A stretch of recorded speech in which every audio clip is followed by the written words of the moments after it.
Start ಮಾಡೋಣ, wait ಮಾಡಿ. ಸರಿಯಾಗಿ 8:05 ಸಂಪೂರ್ಣವಾಗಿ ಆನ್ಲೈನ್ ಕ್ಲಾಸ್ ಸ್ಟಾರ್ಟ್ ಆಗುತ್ತೆ.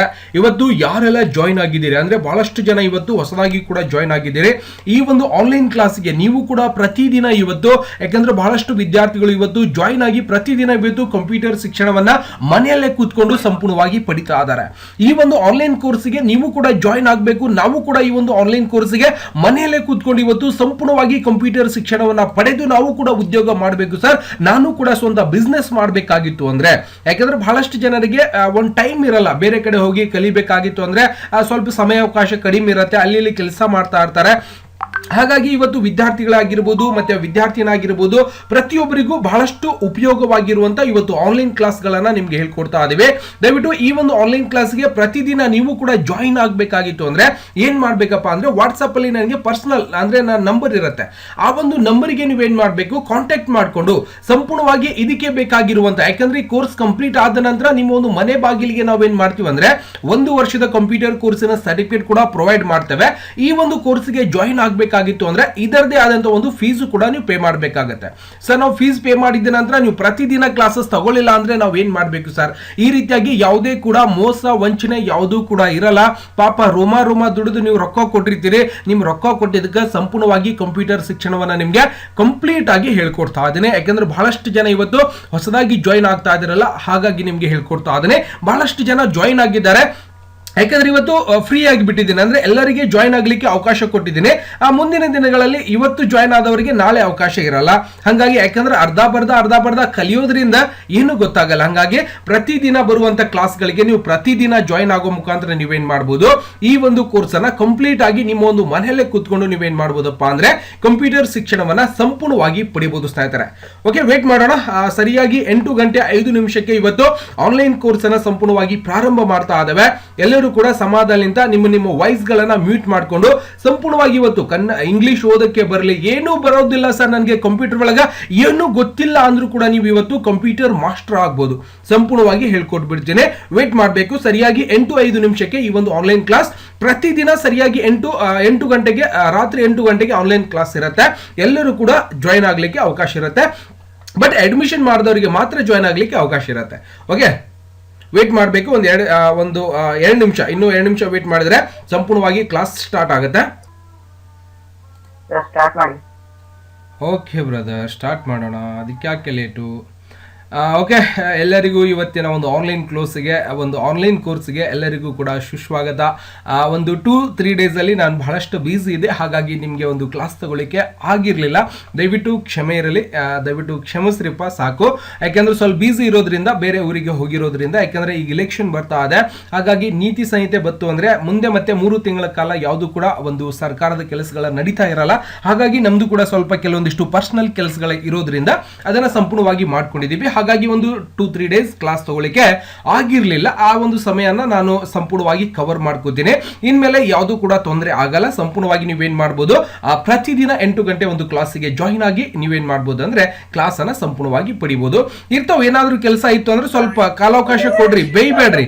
ಏನ್ ಇವರು ಆನ್ಲೈನ್ ಕ್ಲಾಸ್ ತಗೋತೀವಂತ ಓಡೋಗ್ಬಿಟ್ರಪ್ಪ ಅಂತೇಳಿ ಒಂದು ಸಂಶಯನೂ ಕೂಡ ಬರ್ತದೆ. ಬಟ್ ಆ ತರ ಮನುಷ್ಯ ನಾನಲ್ಲ, ಸಂಪೂರ್ಣವಾಗಿ ನಿಮ್ಗೆ ಕ್ಲಾಸ್ ಅನ್ನ ಹೇಳ್ಕೊಡ್ತೀನಿ. ಓಕೆ, ಮ್ಯೂಟ್ ಮಾಡ್ಕೊಳ್ಳಿ. ಕೆಲಸ ಇರ್ತಾವ ಸರ್, ಹಂಗ ಅನ್ಕೋಬೇಡಿ ಸರ್, ದಯವಿಟ್ಟು ಕೇಳ್ಬೇಡಿ, ಕ್ಷಮೆನೇ ಕೇಳ್ಬೇಡಿ, ನಾವು ನಿಮ್ students sir. Okay ma'am, thank you.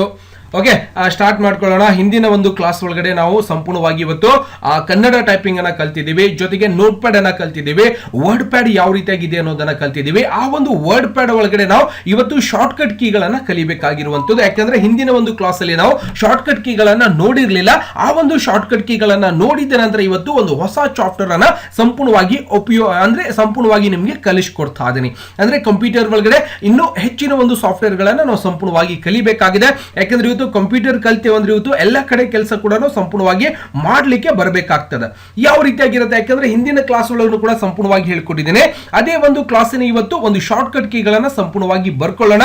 ಯಾವ ಒಂದು ಶಾರ್ಟ್ ಕಟ್ ಕೀ ಯಾವ ರೀತಿಯಾಗಿ ನಮ್ಗೆ ಉಪಯೋಗಕ್ಕೆ ಬರುತ್ತೆ, ಯಾವೆಲ್ಲ ಶಾರ್ಟ್ ಕಟ್ ಕೀಗಳನ್ನ ಹೆಂಗೆ ನಾವು ಬಳಕೆ ಮಾಡಬಹುದು ಅನ್ನೋದನ್ನು ಕೂಡ ನಿಮ್ಗೆ ಸಂಪೂರ್ಣವಾಗಿ ತೋರಿಸ್ಕೊಡ್ತಾ ಇದೀನಿ. ಓಕೆ, ಮೊದಲಿಗೆ ಇಲ್ಲಿಂದ ಓಪನ್ ಮಾಡ್ತಿದ್ದಾನೆ ನೋಡಬಹುದು ನೀವು ಇಲ್ಲಿ. ಓಕೆ, ನಾವು ಹಿಂದಿನ ದಿನಗಳಲ್ಲಿ ಒಂದು ವರ್ಡ್ ಪ್ಯಾಡ್ ಅನ್ನ ಯಾವ ರೀತಿಯಾಗಿ ನಾವು ಉಪಯೋಗಿಸ್ಕೋತೀವಿ ಅನ್ನೋದನ್ನ ಸಂಪೂರ್ಣವಾಗಿ ನೋಡಿದ್ದೇವೆ. ಜೊತೆಗೆ ಆ ಒಂದು ವರ್ಡ್ ಪ್ಯಾಡ್ ಅಲ್ಲಿ ಬರುವಂತ ಒಂದು ಶಾರ್ಟ್ ಕಟ್ ಕೀಗಳನ್ನು ಕೂಡ ನಾವು ನೋಡಿರ್ಲಿಲ್ಲ. ಅಂದ್ರೆ ಯಾವ ಒಂದು ಶಾರ್ಟ್ ಕಟ್ ಕೀ ಏನ್ ಕೆಲಸ ಮಾಡುತ್ತೆ, ಶಾರ್ಟ್ ಕಟ್ ಕೀ ಅಂದ್ರೆ ಏನಪ್ಪಾ ಅಂದ್ರೆ ಇವತ್ತು ಸಪೋಸ್ ನೀವು ಕೆಲಸ ಮಾಡುವ ಸಮಯದಲ್ಲಿ ನಿಮ್ಮ ಒಂದು ಮೌಸ್ ಏನಾದ್ರೂ ಕೈ ಕೊಡ್ತು ಅಂದ್ರೆ ಬಂದ್ ಆಯ್ತು ಅಂದ್ರೆ ನೀವೇನ್ ಮಾಡ್ಬೋದು, ಡೈರೆಕ್ಟ್ ಆಗಿ ನೀವೇನ್ ಮಾಡ್ಬೋದು, ಕೀಬೋರ್ಡ್ ಒಂದು ಮುಖಾಂತರ ಅಂದ್ರೆ ಕೀಬೋರ್ಡಿನ ಒಂದು ಶಾರ್ಟ್ ಕಟ್ ಕೀ ಇರುತ್ತೆ. ಯಾವುದೇ ಒಂದು ಸಾಫ್ಟ್ವೇರ್ ಆಗ್ಲಿ, ಯಾವುದೇ ಒಂದು ಅಪ್ಲಿಕೇಶನ್ ಆಗ್ಲಿ ನಾವು ಉಪಯೋಗಿಸ್ಕೊಂಡಾಗ ಅಂದ್ರೆ ಕಂಪ್ಯೂಟರ್ ಏನ್ ಮಾಡಿರ್ತಾರಪ್ಪ ಅಂದ್ರೆ ಆ ಒಂದು ಅಪ್ಲಿಕೇಶನ್ ಅಲ್ಲಿ ಬಹಳಷ್ಟು ಒಂದು ಶಾರ್ಟ್ ಕಟ್ ಕೀಗಳನ್ನ ಸಂಪೂರ್ಣವಾಗಿ ಕೊಟ್ಟಿರ್ತಾರೆ. ಆ ಒಂದು ಶಾರ್ಟ್ ಕಟ್ ಕೀಗಳನ್ನ ಹೆಂಗಿರ್ತಾವ ಅನ್ನೋದು ಕೂಡ ನಿಮ್ಗೆ ಇಲ್ಲಿ ಸಂಪೂರ್ಣವಾಗಿ ತೋರಿಸ್ತಾ ಇದ್ದೇನೆ.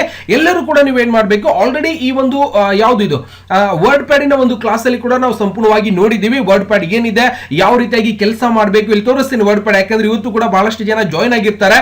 ಈ ಒಂದು ವರ್ಡ್ ಪ್ಯಾಡ್ ಒಳಗಡೆ ಯಾವ ರೀತಿಯಾಗಿ ನಾವು ಕೆಲಸ ಮಾಡಬಹುದು, ಏನೆಲ್ಲ ಇರುತ್ತೆ ಅನ್ನೋದನ್ನು ಕೂಡ ಸಂಪೂರ್ಣವಾಗಿ ನಾವು ಏನ್ ಮಾಡಿದ್ದೇವೆ ಹಿಂದಿನ ಕ್ಲಾಸ್ ಅಲ್ಲಿ ಈ ಒಂದು ವರ್ಡ್ ಪ್ಯಾಡ್ ಕ್ಲಾಸ್ ಅನ್ನ ಸಂಪೂರ್ಣವಾಗಿ ನೋಡಿದ್ದೇವೆ. ಇದೇ ವರ್ಡ್ ಪ್ಯಾಡ್ ಗೆ ಸಂಬಂಧಪಟ್ಟಿರುವಂತಹ ಇವತ್ತು ಶಾರ್ಟ್ ಕಟ್ ಕೀಗಳನ್ನ ಸಂಪೂರ್ಣವಾಗಿ ನಾವು ಬರ್ಕೋಬೇಕಾಗಿದೆ.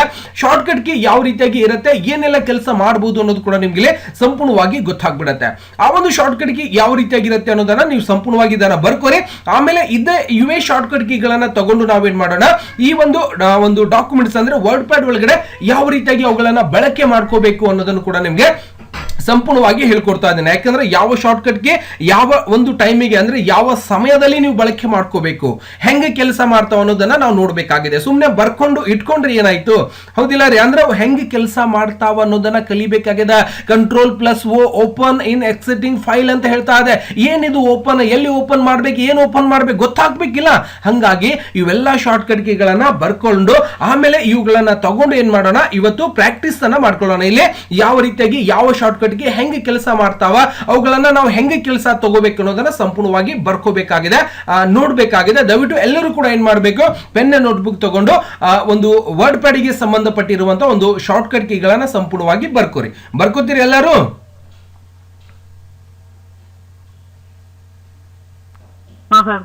ಬರ್ಕೋರಿ.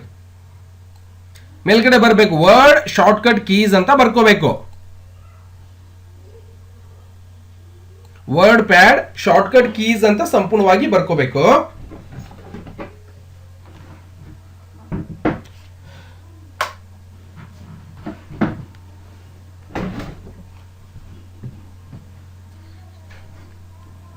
ಅದರ ಜೊತೆಗೆ ಮುಂದ್ಗಡೆ ನಿಮಗೆ ಸಿಂಬಾಲ್ಸ್ ಗಳು ಕೂಡ ನೋಡ್ಲಿಕ್ಕೆ ಸಿಗ್ತಾ ಇರತ್ತೆ. ಫೈಲು ಮತ್ತೆ ಅದರ ಜೊತೆಗೆ ಯಾವ ರೀತಿಯಾಗಿ ಸಿಂಬಲ್ ಇರುತ್ತೆ, ಓಪನ್ ಸಿಂಬಲ್ ಕಾಣಿಸ್ತಾ ಇರತ್ತೆ, ಸೇವ್ ಸಿಂಬಲ್ ಕಾಣಿಸ್ತಾ ಇರತ್ತೆ, ಸೇವ್ ಆಸ್ ಸಿಂಬಲ್ ಕಾಣಿಸ್ತಾ ಇರತ್ತೆ, ಪ್ರಿಂಟ್ ಸಿಂಬಲ್ ಕಾಣಿಸ್ತಾ ಇರತ್ತೆ, ಮತ್ತೆ ಎಕ್ಸಿಟಿಂಗ್ ಸಿಂಬಲ್ ಕಾಣಿಸ್ತಾ ಇರತ್ತೆ, ನೆಕ್ಸ್ಟ್ ಅಂಡು ಮತ್ತೆ ರೀಡು ಸಿಂಬಲ್ ಕಾಣಿಸ್ತಾ ಇರತ್ತೆ, ಸೆಲೆಕ್ಷನ್ ಆಲ್ ಸಿಂಬಲ್ ಕಾಣಿಸ್ತಾ ಇರತ್ತೆ, ಕಾಪಿ ಸಿಂಬಲ್ ಮತ್ತೆ ಕಟ್ಟು ಮತ್ತೆ ಇಲ್ಲಿಂದ ವಿ ಅಂದ್ರೆ ಏನಾಗುತ್ತೆ ಅನ್ನೋದು ಕೂಡ ನಮಗೆ ಸಂಪೂರ್ಣವಾಗಿ ಕಾಣಿಸ್ತಾ ಇದೆ. ಇವೆಲ್ಲವನ್ನು ಕೂಡ ಯಾವ ರೀತಿಯಾಗಿ ಕೆಲಸ ಮಾಡುತ್ತೆ ಅನ್ನೋದನ್ನು ಕೂಡ ಸಂಪೂರ್ಣವಾಗಿ ನೋಡ್ಕೊಳ್ಳೋಣ. ಮೊದಲಿಗೆ ಇದನ್ನ ಸಂಪೂರ್ಣವಾಗಿ ಎಲ್ಲರೂ ಕೂಡ ಪ್ರತಿಯೊಬ್ಬರು ಇದನ್ನ ಕೆಲವೊಬ್ರು ಏನ್ ಮಾಡ್ತಾರ, ನಾನು ಮೊಬೈಲ್ ಒಳಗಡೆ ಸ್ಕ್ರೀನ್ ಶಾಟ್ ತಗೊಂಡೆ, ಫೋಟೋ ತಕ್ಕೊಂಡೆ, ಬರ್ಕೊಳ್ಳೇ ಇಲ್ಲ. ಹಿಂಗ ನೆಗ್ಲೆಕ್ಟ್ ಮಾಡೋದು ಬೇಡ.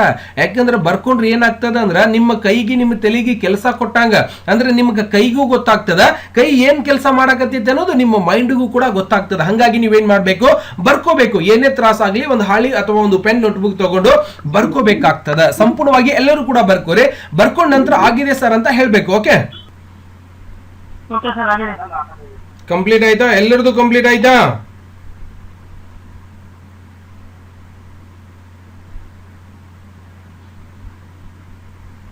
ಎಲ್ಲರದು ಕಂಪ್ಲೀಟ್ ಆಗಿದೆಯಾ ಹೇಳ್ಬೇಕು. ಕಂಪ್ಲೀಟ್ ಆಗಿತ್ತು ಅಂದ್ರೆ ಆಗಿದೆ ಸರ್ ಅಂತ ಹೇಳ್ಬೇಕು. ಯಾರಾದ್ರೂ ಒಬ್ರು ಹೇಳಿ ಸಾಕು, ತೆಗೆದು ಬಿಡ್ತೇನೆ ಪಟ್ನೆ.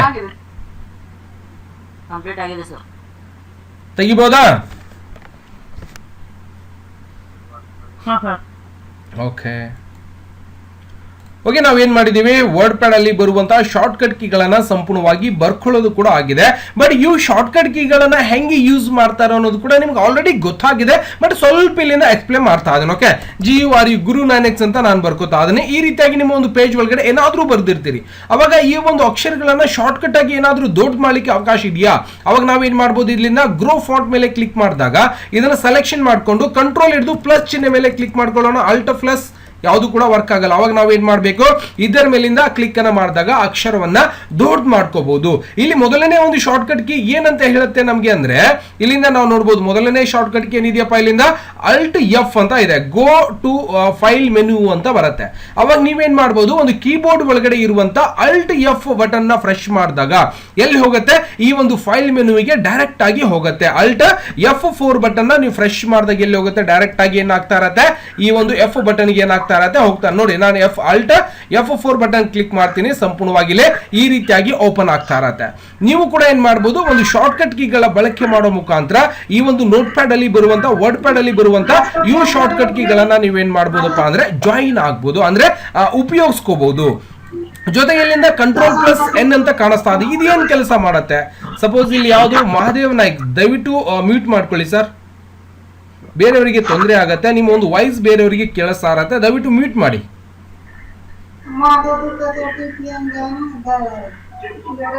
ಮ್ಯೂಟ್ ಮಾಡ್ಕೊಳ್ಳಿ ಸರ್, ನಿಮ್ಮ ವಾಯ್ಸ್ ಕೇಳಿಸ್ತಾ ಇದೆ, ಬೇರೆಯವರಿಗೆ ಮ್ಯೂಟ್ ಮಾಡಿ. ಮಹಾದೇವ್ ಓಕೆ. ಮತ್ತೆ control plus N create A new documents ಅಂತ ಬರುತ್ತೆ. ಅವಾಗ ನೀವೇನ್ ಮಾಡಬಹುದು, ಇದರಲ್ಲಿ ಏನಾದ್ರೂ ಒಂದು ಬರಿತಾ ಇರ್ತೀರಿ ಅಂತ ಅನ್ಕೊಡಿ. ಅವಾಗ ಸರ್ ನನಗೆ ಇದು ಪೇಜ್ ಬೇಕಾಗಿಲ್ಲ ಸರ್, ಈ ಒಂದು ಪೇಜ್ ಬೇಕು, ನನಗೆ ಬೇರೆ ಪೇಜ್ ಬೇಕಾಗಿದೆ ಅಂದ್ರೆ ನೀವೇನ್ ಮಾಡಬಹುದು, ಕೀಬೋರ್ಡ್ ಅಲ್ಲಿ ನಾನೇನ್ ಮಾಡ್ತಾ ಇದ್ದೀನಿ, ಕಂಟ್ರೋಲ್ ಪ್ಲಸ್ ಎನ್ ಫ್ರೆಶ್ ಮಾಡ್ತಾ ಇದ್ದೀನಿ, ಈ ರೀತಿಯಾಗಿ ಬರುತ್ತೆ. Do you want to save change the documents ಅಂತ ಬಂದಾಗ ನೀವು ಮಾಡಿರುವಂತ ಈ ಒಂದು ಫೈಲ್ ಏನಿದೆಯಲ್ಲ, ನೀವು ಮಾಡಿರುವಂತ ಈ ಒಂದು ಪೇಜ್ ಇದೆಯಲ್ಲ, ಇದಕ್ಕೆ ಸೇವ್ ಮಾಡ್ತಿರತ್ತ ಬೇಕಾಗಿಲ್ಲ ಅಂತ ಕೇಳುತ್ತೆ. ಅವಾಗ ನೀವೇನ್ ಮಾಡಬಹುದು, ಇಲ್ಲಿ ಮಾಡಿರುವಂತ ಒಂದು ಕೆಲಸದ ಫೈಲ್ ಬೇಕಾಗಿತ್ತು ಅಂದ್ರೆ ಸೇವ್ ಅಂತ ಹೇಳ್ಬೇಕು. ಇಲ್ಲ ಸರ್ ನನ್ಗೆ ಬೇಕಾಗಿಲ್ಲ, ಇನ್ನೊಂದು ಹೊಸ ಪೇಜ್ ತಗೋಬೇಕಾಗಿತ್ತು ಅಂದ್ರೆ ಡೋಂಟ್ ಸೇವ್ ಅಂದ್ರೆ ಆಟೋಮೆಟಿಕ್ ಆಗಿ ಇನ್ನೊಂದು ಪೇಜ್ ಕೂಡ ನಿಮ್ಗೆ ಸಂಪೂರ್ಣವಾಗಿ ಬಂದ್ಬಿಟ್ಟಿರ್ತದೆ. ಗೊತ್ತಾಗ್ತದೆ. ಈ ರೀತಿಯಾಗಿ ನಾವು ಏನ್ ಮಾಡಬಹುದು ಅಂದ್ರೆ ಶಾರ್ಟ್ ಕಟ್ ಕೀಗಳನ್ನ ಉಪಯೋಗಿಸಿಕೊಂಡು ಕೆಲಸವನ್ನ ಮಾಡ್ತಾ ಇರ್ತೀವಿ. ಗೊತ್ತಾಗುತ್ತೆ. ಈ ರೀತಿಯಾಗಿ ನಾನು ಏನ್ ಮಾಡಿದ್ದೀನಿ, ಸಂಪೂರ್ಣವಾಗಿ ಒಂದು ಏನೋ ಒಂದು ವಿಷಯವನ್ನ ಇಲ್ಲಿ ಸಂಪೂರ್ಣವಾಗಿ ಬರ್ದಿದ್ದೀವಿ ಅಂತ ಅನ್ಕೊಳ್ಳಿ. ನಾನು ಆಲ್ರೆಡಿ ಏನಾದ್ರೂ ಒಂದು ಬರ್ದಿರೋದನ್ನ ಕಾಪಿ ಮಾಡ್ಕೋತೀನಿ, ಇಲ್ಲಿಂದ ಆಲ್ರೆಡಿ ಬರ್ದಿರೋದನ್ನೇ ಕಾಪಿ ಮಾಡಿ ಇಲ್ಲಿ ಈ ರೀತಿಯಾಗಿ ಇಟ್ಕೊಂಡಿದ್ದೀನಿ. ಓಕೆ, ನೀವು ಕೂಡ ಏನ್ ಮಾಡ್ತೀರಿ, ಈ ರೀತಿಯಾಗಿ ಒಂದು ಪೇಜ್ ಅನ್ನ ಸರಿಯಾಗಿ ಬರ್ದು ಇಟ್ಕೊಂಡಿರ್ತೀರಿ.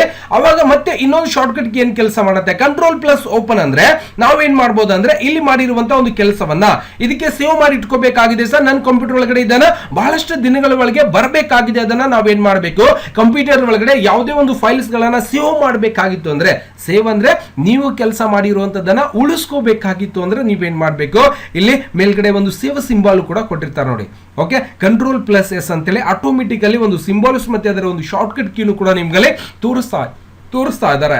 ಈ ಒಂದು ಶಾರ್ಟ್ ಕಟ್ ಕೀ ನಾನು ಇಲ್ಲಿ ಹೋಗ್ಲಾರ್ದೇನೆ ಎಲ್ಲಿ ಹೋಗುದಿಲ್ಲ ನೋಡಿ. ನಾನು ಒಂದು ಮೌಸ್ ಇಲ್ಲಿ ಇರುತ್ತೆ, ನಾನು ಡೈರೆಕ್ಟ್ ಆಗಿ ಹೆಂಗ್ ಸೇವ್ ಮಾಡ್ತೀನಿ ಅಂದ್ರೆ ಕೀಬೋರ್ಡ್ ಮುಖಾಂತರ ಕಂಟ್ರೋಲ್ ಪ್ಲಸ್ ಎಸ್ ಮೇಲೆ ಕ್ಲಿಕ್ ಮಾಡ್ತೀನಿ ನೋಡಿ, ಆಟೋಮೆಟಿಕ್ ಆಗಿ ಓಪನ್ ಆಗುತ್ತೆ. ನಾನು ಮೌಸ್ಲಿಂದ ಏನು ಕೆಲಸನೇ ಮಾಡಿಲ್ಲ. ಈಗ ಇಲ್ಲಿ ಬ್ಯಾಕ್ ಪೇಸ್ ಮಾಡ್ಕೋತೀನಿ, ಆಟೋಮೆಟಿಕ್ ಆಗಿ ಕೆಳಗಡೆ ಇಲ್ಲೇನ್ ಕಾಣಿಸ್ತಾ ಇತ್ತು ಅದು ಹೋಗಿರುತ್ತೆ. ಈಗ ನಾನು ಗುರು 9X ಅಂತೇಳಿ ನಾನು ಏನ್ ಮಾಡ್ತೀನಿ, ಒಂದು ಹೆಸರನ್ನ ಕೊಟ್ಟು ಕೆಳಗಡೆ ಸೇವ್ ಅಂತ ಕಾಣಿಸ್ತಾ ಇದೆ, ನೋಡ್ಬೋದು ನೀವಿಲ್ಲದ. ಓಕೆ, ಸೇವ್ ಅಂತ ಕಾಣಿಸ್ತಾ ಇರತ್ತೆ. ನೀವೇನ್ ಮಾಡಬೇಕು, ಈ ಒಂದು ಸೇವ್ ಮೇಲೆ ಕ್ಲಿಕ್ ಮಾಡಬೇಕು. ಬಟ್ ಎಲ್ಲಿ ಸೇವ್ ಮಾಡಬೇಕು ಅನ್ನೋದನ್ನ ನೀವೇನ್ ಮಾಡಬೇಕು, ಸೇವ್ ಆಸ್ ಎಲ್ಲಿ ಸೇವ್ ಮಾಡ್ತಾ ಇದೀರಿ, ನಿಮ್ಮ ಒಂದು ಮನೆಯಲ್ಲಿ ನೀವು ತಂದಿರುವಂತಹ ಒಂದು ವಸ್ತುವನ್ನ ಎಲ್ಲಿ ಸೇವ್ ಮಾಡ್ತಾ ಇದೀರಿ ಅಂತ ಕೇಳುತ್ತೆ ಅದು. ಅವಾಗ ನನಗೆ ಬೇಗ ಸಿಗಬೇಕು ಸರ್ ಅಂದ್ರೆ ನೀವು ಡೆಸ್ಕ್ಟಾಪ್ ಮೇಲೆ, ಅಂದ್ರೆ ನಿಮ್ಗೆ ಇಂಪಾರ್ಟೆಂಟ್ ಆಗಿರುವಂತಹ ವರ್ಕ್ಗಳು, ಪ್ರತಿದಿನ ಮಾಡುವಂತ ಒಂದು ಕೆಲಸಗಳನ್ನ ಶಾರ್ಟ್ ಕಟ್ ಆಗಿ ಕೂಡಲೇ ಸಿಗಬೇಕಾಗಿತ್ತು ಅಂದ್ರೆ ನೀವೇನ್ ಮಾಡಬೇಕು, ಡೆಸ್ಕ್ಟಾಪ್ ಮೇಲೆ ಏನ್ ಮಾಡಬೇಕು, ಸೇವ್ ಮಾಡ್ಕೋಬೇಕು. ಓಕೆ, ಡೆಸ್ಕ್ಟಾಪ್ ಮೇಲೆ ಇಲ್ಲಿಂದ ಡಾಕ್ಯುಮೆಂಟ್ಸ್ ಅಂತ ಬರುತ್ತೆ. ಇವಾಗ ಒಂದು ಹೆಸರನ್ನು ಕೊಡಿ, ಗುರು 9X ಅಂತ ನೀವು ಒಂದು ಹೆಸರನ್ನು ಕೊಟ್ಕೊಂಡು ಈಗ ಸೇವ್ ಮಾಡಬೇಕಾಗ್ತದ. ಎಲ್ಲಿ ಸೇವ್ ಆಗಿದೆ ಈಗ ಮೇಲ್ಗಡೆ ನೋಡಬಹುದು, ಸಂಪೂರ್ಣವಾಗಿ ಗುರು 9X ವರ್ಡ್ ಪ್ಯಾಡ್ ಅಂತೇಳಿ ಸಂಪೂರ್ಣವಾಗಿ ಸೇವ್ ಆಗಿರುತ್ತೆ. ನಾವು ಕಂಟ್ರೋಲ್ ಪ್ಲಸ್ ಎನ್ ಮೇಲೆ ಕ್ಲಿಕ್ ಮಾಡಿದಾಗ ಸಂಪೂರ್ಣವಾಗಿ ಹೊಸ ಪೇಜ್ ಬಂದಿರುತ್ತೆ. ಸರ್ ಹೊಸ ಪೇಜ್ ಬಂತು ಸರ್, ನಾನು ಆಗ್ಲೇ ಮಾಡಿರುವಂತದ್ದು ಎಲ್ಲಿ ಹೋಯ್ತ್ರಿ, ವಾಪಸ್ ಅದು ಬೇಕಾಗ್ಯದಲ್ರಿ ನನಗಂದ್ರ ಇಲ್ಲಿ ಶಾರ್ಟ್ ಕಟ್ ಕೀ ಏನ್ ಹೇಳ್ತದ, ನೀವು ಮಾಡಿರುವಂತ ಒಂದು ಫೈಲ್ ಗಳನ್ನ ಓಪನ್ ಮಾಡ್ಕೊಳ್ಳಿಗೋಸ್ಕರ ಕಂಟ್ರೋಲ್ ಪ್ಲಸ್ ಓ ನ ನಾವು ಪ್ರೆಸ್ ಅನ್ನ ಮಾಡ್ಕೋಬೇಕು. ಏನ್ ಮಾಡ್ಬೇಕ್ರಿ, ನಾವು ಮಾಡಿರುವಂತ ವರ್ಡ್ ಅಲ್ಲಿ ಮಾಡಿರುವಂತ ಒಂದು ಫೈಲ್ ಗಳನ್ನ ಮತ್ತೆ ವಾಪಸ್ ನಾವು ತೆಗೆಸ್ಕೋಬೇಕು. ಆ ಒಂದು ಪೇಜ್ ಅನ್ನ ವಾಪಸ್ ಪಡಿಬೇಕಾಗಿತ್ತು ಅಂದ್ರೆ ಏನ್ ಮಾಡ್ಬೇಕಪ್ಪ ಅಂದ್ರೆ ಇಲ್ಲಿ ಕಂಟ್ರೋಲ್ ಓ ನೋಡಿ, ನಾನು ಮೌಸ್ ಇಲ್ಲೇ ಇದೆ, ನಾನು ಡೈರೆಕ್ಟ್ ಆಗಿ ಕಂಟ್ರೋಲ್ ಓ ಮೇಲೆ ಕ್ಲಿಕ್ ಮಾಡ್ತೀನಿ, ಈ ರೀತಿಯಾಗಿ ಪೇಜ್ ಓಪನ್ ಆಗುತ್ತೆ. ಗುರು 9X ಅಂತ ಫೋಲ್ಡರ್ ಆಟೋಮೆಟಿಕ್ ಓಪನ್ ಆಯ್ತು. ಓಕೆ, ನಿಮ್ ಕೀಬೋರ್ಡ್ ಲಿಂದ ಕೆಳಗಡೆ ಬರ್ರಿ. ಈಗ ಈ ರೀತಿಯಾಗಿ ಏನ್ ಮಾಡಬೇಕು, ಗುರು 9X ಅಂತ ಕಾಣಿಸ್ತಾ ಇರತ್ತೆ. ಏನ್ ಸರ್ ಇದು ಗುರು 9X ಯಾವುದೋ ಒಂದು ವರ್ಡ್ ಅಲ್ಲಿ ಬಂದಿದೆಯಲ್ಲ, ಬರಲಿ, ಅದಕ್ಕೆ ತೊಂದರೆ ಇಲ್ಲ. ಅಥವಾ ಡೆಸ್ಕ್ಟಾಪ್ ಮೇಲೆ ನೋಡ್ಕೊಳ್ಳೋಣ. ಡೆಸ್ಕ್ಟಾಪ್ ಮೇಲೆ ಇರುವಂತಹ ಗುರು 9X ಅಂತ ಹೇಳಿ ಒಂದು ಫೋಲ್ಡರ್ ಇದೆ. ಓಕೆ, ಓಪನ್ ಮಾಡಿ, ಅದರಲ್ಲಿ ಗುರು 9X ಅಂತ ಇದೆಯಾ. ಓಕೆ, ಇದನ್ನು ಓಪನ್ ಮಾಡ್ಕೊಳ್ಳಿ, ಸಂಪೂರ್ಣವಾಗಿ ಬತ್ತು. ಈ ರೀತಿಯಾಗಿ ನಾವು ಏನ್ ಮಾಡ್ಬೋದು, ವರ್ಡ್ ಅಲ್ಲಿ ಸಂಪೂರ್ಣವಾಗಿ ಕೆಲಸ ಮಾಡಿರೋದನ್ನ ವಾಪಸ್ ಓಪನ್ ಮಾಡ್ಕೊ ನಾವು ಏನ್ ಮಾಡ್ತೀವಿ ಅಂದ್ರೆ ಕಂಟ್ರೋಲ್ ಪ್ಲಸ್ ಓ ನ ಸಂಪೂರ್ಣವಾಗಿ ಉಪಯೋಗಿಸ್ತಾ ಇರ್ತೀವಿ. ಗೊತ್ತಾಗ್ತಿದ್ಯಾ. ಮತ್ತೆ ಇನ್ನೊಂದು ನೋಡಬಹುದು ನೀವು, ಇನ್ನೊಂದು ಕೆಳಗಡೆ ಏನ್ ಕಾಣಿಸ್ತಾ ಇದೆ, ಸೇವ್. ಕಂಟ್ರೋಲ್ ಪ್ಲಸ್ ಸೇವ್ ಅಂದ್ರೆ ಆ ಒಂದು ಫೈಲ್ ಅನ್ನ ಸೇವ್ ಮಾಡ್ಕೊಳ್ಳಿಗೋಸ್ಕರ ಕಂಟ್ರೋಲ್ ಪ್ಲಸ್ ಶಿಫ್ಟ್ ಎಸ್ ಅಂತ ಬರುತ್ತೆ. ಕಂಟ್ರೋಲ್ ಪ್ಲಸ್ Shift S ಬಂದಾಗ ರೀನೇಮ್ ಎಕ್ಸಿಸ್ಟಿಂಗ್ ಫೈಲ್ ಅಂತ ಬರುತ್ತೆ. ಈ ಒಂದು ಫೈಲಿಗೆ ನೀವೇನ್ ಮಾಡಿರಿ GNU/Linux ಅಂತ ಸೇವ್ ಮಾಡಿಕೊಂಡು ಡೆಸ್ಕ್ಟಾಪ್ ಮೇಲೆ ಇಟ್ಕೊಂಡಿದ್ದೀರಲ್ಲ, ಇದೇ ಒಂದು ಫೈಲ್ ಅನ್ನ ಸೇಮ್ ಇದು ಹೆಂಗಿದೆ ಅದೇ ಒಂದು ಫೈಲ್ ಇನ್ನೊಂದು ಹೆಸರು ಮೇಲೆ ನೀವು ಏನ್ ಮಾಡಬಹುದು ಸೇವ್ ಮಾಡಿಕೊಂಡು ನಿಮ್ಗೆ ಬೇಕಾಗಿರುವಂತ ಒಂದು ಜಾಗದ ಒಳಗಡೆ ಇಟ್ಕೊಳ್ಳಿಗೋಸ್ಕರ ನೀವೇನ್ ಮಾಡಬಹುದು Ctrl+Shift+ ಏನ್ ಮಾಡಬೇಕು ಎಸ್ ಅನ್ನ ಕ್ಲಿಕ್ ಮಾಡ್ಕೋಬೇಕು. Ctrl+Shift+S ಅನ್ನ ಫ್ರೆಶ್ ಮಾಡಿದಾಗ ಏನಾಗುತ್ತೆ ಸೇವ್ ಆಸ್ ಬರುತ್ತೆ. ಇಲ್ಲಿ ನೋಡಬಹುದು ಸೇವ್ ಆಸ್ ಮೇಲೆ ಹೋದಾಗ ಇಲ್ಲಿಂದ ನೀವೇನ್ ಮಾಡಬೇಕು ಸಂಪೂರ್ಣವಾಗಿ ಸೇವ್ ಆಸ್ ಮೇಲೆ ಕ್ಲಿಕ್ ಮಾಡ್ತಿದ್ದಾನೆ ಏನ್ ಕೇಳುತ್ತೆ ನಮ್ಗೆ ಇದೇ ಒಂದು ಹೆಸರನ್ನ ನೀವೇನ್ ಮಾಡಬಹುದು ಒಂದು 1 2 3 ಅಂತ ಕೊಟ್ಕೊಂಡು ಸೇವ್ ಮಾಡ್ತೀನಿ. ಅವಾಗ ಒಂದೇ ಫೈಲ್ ಎರಡು ಹೆಸರುಗಳ ಮೇಲೆ ನಾವು ಸೇವ್ ಮಾಡ್ಕೋತೀವಲ್ಲ ಅದಕ್ಕೆ ಸೇವ್ ಆಸ್ ಅಂತ ಕೂಡ ನಾವು ಸಂಪೂರ್ಣವಾಗಿ ಕರೀತಾ ಇರ್ತೀವಿ. ಓಕೆ, ಮತ್ತೆ ನಾವು ಶಾರ್ಟ್ಕಟ್ ಕೀನ ನೋಡಿದಾಗ ಮತ್ತೆ ಇನ್ನೊಂದು ಶಾರ್ಟ್ಕಟ್ ಕೀ ಏನಿದೆಯಪ್ಪ Alt F4 ಅಂತ ಇರುತ್ತೆ. ಅಂದ್ರೆ ಆ ಸಾಫ್ಟ್ವೇರ್ ಅನ್ನ ಡೈರೆಕ್ಟ್ ಆಗಿ ಕ್ಲೋಸ್ ಮಾಡಬೇಕಾಗಿತ್ತು ಅಂದ್ರೆ ಈ ಒಂದು ಕೆಲಸ ಮಾಡಿರುವಂತ ಶಾರ್ಟ್ಕಟ್ ಒಂದು ಪೇಜ್ ಅನ್ನ ಒಂದು ಸಾಫ್ಟ್ವೇರ್ ಅನ್ನ ಕ್ಲೋಸ್ ಮಾಡಬೇಕಾಗಿತ್ತು ಅಂದ್ರೆ Alt F4 ಅನ್ನ ಫ್ರೆಶ್ ಮಾಡಿದ್ರೆ ಆಟೋಮೆಟಿಕ್ ಆಗಿ ಕ್ಲೋಸ್ ಆಗಿ ಹೋಗುತ್ತೆ. ನೋಡಿ ಸಂಪೂರ್ಣವಾಗಿ ಕ್ಲೋಸ್ ಆಯ್ತು. ನಾನು ಏನು ಬಂದು ಮಾಡಿಲ್ಲ ಏನು ಮಾಡಿಲ್ಲ ಗೊತ್ತಾಗ್ತದೆ. ಈಗ ಮತ್ತೆ ಚಾಲೂ ಮಾಡಬೇಕಾಗಿತ್ತು ಅಂದ್ರೆ ಸ್ಟಾರ್ಟ್ ಒಳಗೆ ಹೋಗ್ಬೇಕು. ಮತ್ತೇನ್ ಮಾಡ್ಬೇಕು ಇಲ್ಲಿಂದ ವರ್ಡ್ ಪ್ಯಾಡ್ ಇರುತ್ತೆ ಓಪನ್ ಮಾಡ್ಕೊಳ್ಳಿ. ಇದಕ್ಕೆ ಬಂದ್ ಮಾಡ್ಬೇಕ್ರಿ ಸರ್. ಇಲ್ಲಿ ಹೋಗಿ ನಾವೇನ್ ಮಾಡ್ತೀವಿ ಮ್ಯಾನ್ಯಲ್ ಆಗಿ ಇಲ್ಲಿ ಹೋಗಿ ಕ್ಲೋಸ್ ಮಾಡ್ತಾ ಇರ್ತೀವಿ ಕೆಲವೊಂದಿಷ್ಟು ಸಾಫ್ಟ್ವೇರ್ ಗಳನ್ನ ಇಲ್ಲಿ ಹೋಗಿ ಮ್ಯಾಕ್ಸಿಮೈಸ್ ಮಾಡ್ತಾ ಇರ್ತೀವಿ. ಇಲ್ಲಿ ಹೋಗ್ಲಾರ್ದೇನೆ ಡೈರೆಕ್ಟ್ ಆಗಿ ಆ ಒಂದು ಸಾಫ್ಟ್ವೇರ್ ಅನ್ನ ಕ್ಲೋಸ್ ಮಾಡಬೇಕಾಗಿತ್ತು ಅಂದ್ರೆ ಮೌಸ್ಲಿಂದ ಮಾಡಿದ್ರೆ ಎಲ್ಲರಿಗೂ ಗೊತ್ತಾಗ್ತದೆ ಹೆಂಗೆ ಕಂಪ್ಯೂಟರ್ ಒಳಗೆ ಬಂದ್ ಮಾಡ್ತಾರೆ ಇವರು ಅಂತೇಳಿ. ಅವಾಗ ನೀವು ಡೈರೆಕ್ಟ್ ಆಗಿ Alt F4 ಅನ್ನ ಫ್ರೆಶ್ ಮಾಡಿದ್ರೆ ಆಟೋಮೆಟಿಕ್ ಆಗಿ ಡಿಲೀಟ್ ಆಗ್ಬಿಡ್ತದೆ, ಪೇಜ್ ಬಂದಿ ಆಗ್ಬಿಡ್ತದೆ. ಹಂಗ ನೀವೇನ್ ಮಾಡ್ಬೋದು ಅಂದ್ರೆ ಇವು ಶಾರ್ಟ್ಕಟ್ ಕೀಗಳನ್ನ ಬಳಕೆ ಮಾಡ್ಕೋಬಹುದು. ಗೊತ್ತಾಗ್ತದೆ, ಬಹಳ ಇಂಪಾರ್ಟೆಂಟ್ ಶಾರ್ಟ್ಕಟ್ ಕೀಗಳು. ಓಕೆ, ಮತ್ತೆ ಇನ್ನೊಂದು ಶಾರ್ಟ್ಕಟ್ ಕೀ ಏನಿದೆಯಪ್ಪ ಮತ್ತೆ ನೋಡಬಹುದು ಕೆಳಗಡೆ ಮತ್ತೆ ಶಾರ್ಟ್ಕಟ್ ಕೀ ಏನಿದೆ Ctrl+Z ಕಾಣಿಸ್ತಾ ಇದೆ. ಗೋ ಟು ಬ್ಯಾಕ್ವರ್ಡ್ ಅಂತ ಇರುತ್ತೆ. ಸಪೋಸ್ ನೀವು ಈ ರೀತಿಯಾಗಿ ಏನೋ ಒಂದು ಬರಿತಾ ಬಂದಿರ್ತೀರಿ ಅಂತ ಅನ್ಕೊಳ್ಳಿ. ಈ ರೀತಿಯಾಗಿ ಬರಿತಾ ಬಂದಿರ್ತೀರಿ, ಎಂಟರ್ ಈ ರೀತಿಯಾಗಿ ಬರಿತಾ ಬಂದಿರ್ತೀರಿ. ಸುಮ್ಮನೆ ಎಕ್ಸಾಂಪಲ್ ಆಗಿ ತೋರಿಸ್ತಾ ಇದ್ದೇನೆ. ಈ ರೀತಿಯಾಗಿ ಬರಿತಾ ಬರ್ತೀರ ಅಂತ ಅನ್ಕೋರಿ. ಸರ್ ವಾಪಸ್ ಹೋಗ್ಬೇಕಾಗ್ಯದ್ರಿ.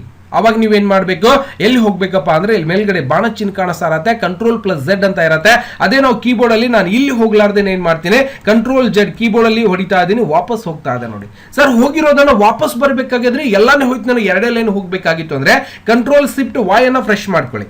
Ctrl+Shift+Y ಅಂದ್ರೆ ಅದಕ್ಕೆ ರೀಡು ಅಂತ ನಾವು ಹೇಳ್ತೀವಿ. ಅಂದ್ರೆ ಇಲ್ಲೇ ಇರುತ್ತೆ ಅದು, ಅದಕ್ಕೆ ನಾವು ಏನ್ ಮಾಡ್ತೀವಿ ರೀಡು ಅಂದ್ರೆ ಅಂಡು ಮತ್ತೆ ರೀಡು ಎರಡು ಕೂಡ ಕಾಣಿಸ್ತಾ ಇರುತ್ತೆ ನಿಮ್ಗೆ. ನೋಡಬಹುದು Ctrl+Z go to backward, Ctrl+Y go to forward. ಹೋಗಿರೋದನ್ನ ವಾಪಸ್ ತಗೊಳ್ಳಿಕ್ಕೆ ನಾವು Ctrl+Y ಅನ್ನ ಯೂಸ್ ಮಾಡ್ತೀವಿ. Ctrl+A all select all page at a time ಅಂತ ಹೇಳುತ್ತೆ. ಒಂದೇ ಸರ್ತಿಗೆ ನೀವೇನ್ ಮಾಡಬಹುದು ಆಗ್ಲೇ ಪೇಜ್ ಓಪನ್ ಮಾಡ್ತೀನಿ. ನಾನು ಫೈಲ್ ಒಳಗೆ ಹೋಗಿ GNU/Linux ಅಂತ ಓಪನ್ ಮಾಡ್ತೀನಿ. ಡೋಂಟ್ ಸೇವ್ ಈ ಒಂದು ಫೈಲ್ ಅಲ್ಲ ಸಂಪೂರ್ಣವಾಗಿ ಸೆಲೆಕ್ಷನ್ ಮಾಡ್ಬೇಕು ಸರ್ ಇವೆಲ್ಲ ಅಕ್ಷರಗಳನ್ನ.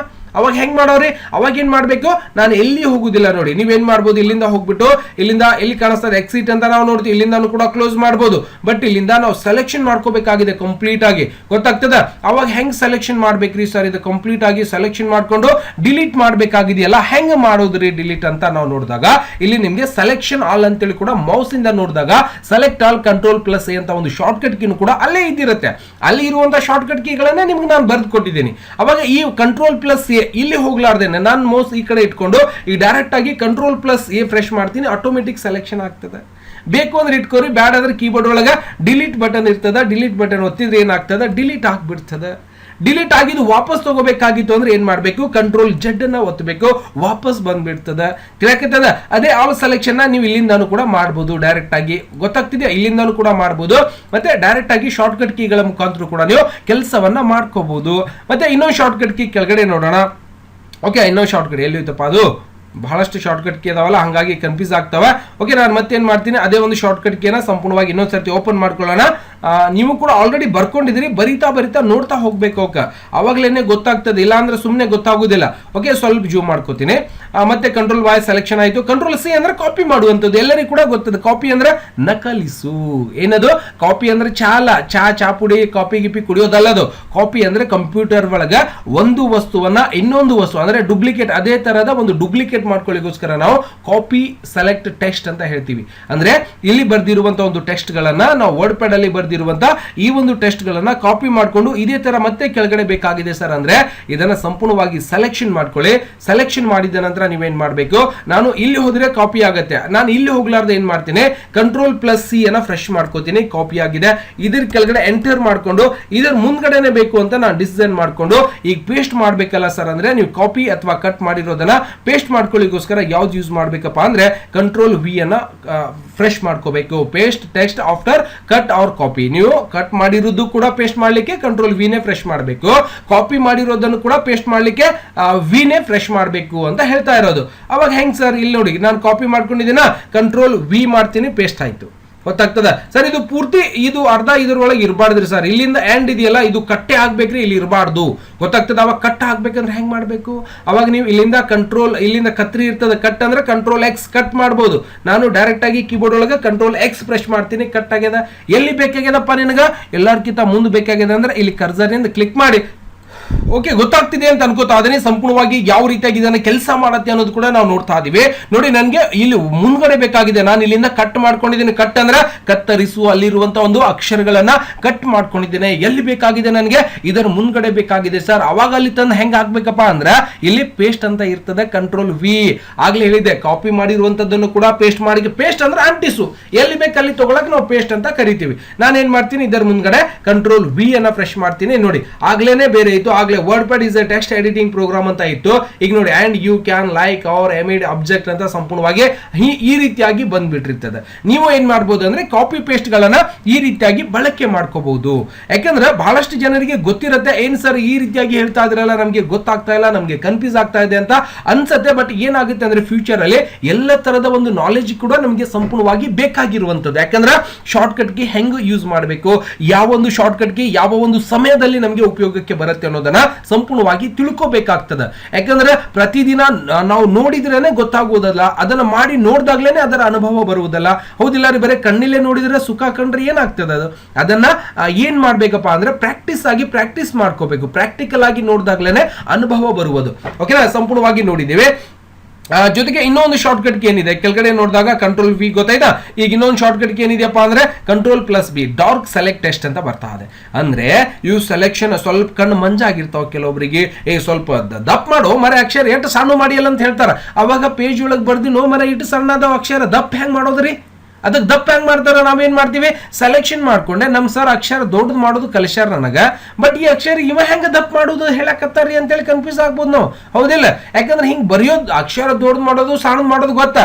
ಅಕ್ಷರಿಗೆ ಡಾರ್ಕ್ ಮಾಡಂತಾನೇವ, ಏನ್ ಕೈ ಹಾಕಿ ಪೇಂಟ್ ಮಾಡ್ಲಿ ಏನ್ ಒಳಗ? ಏನ್ ಮಾಡ್ಬೇಕ್ರಿ? ಯಾರು ಹೇಳ್ತೀರಿ ಅಕ್ಷರಿಗೆ ಡಾರ್ಕ್ ಮಾಡ್ಬೇಕಾಗಿತ್ತು ಅಂದ್ರೆ?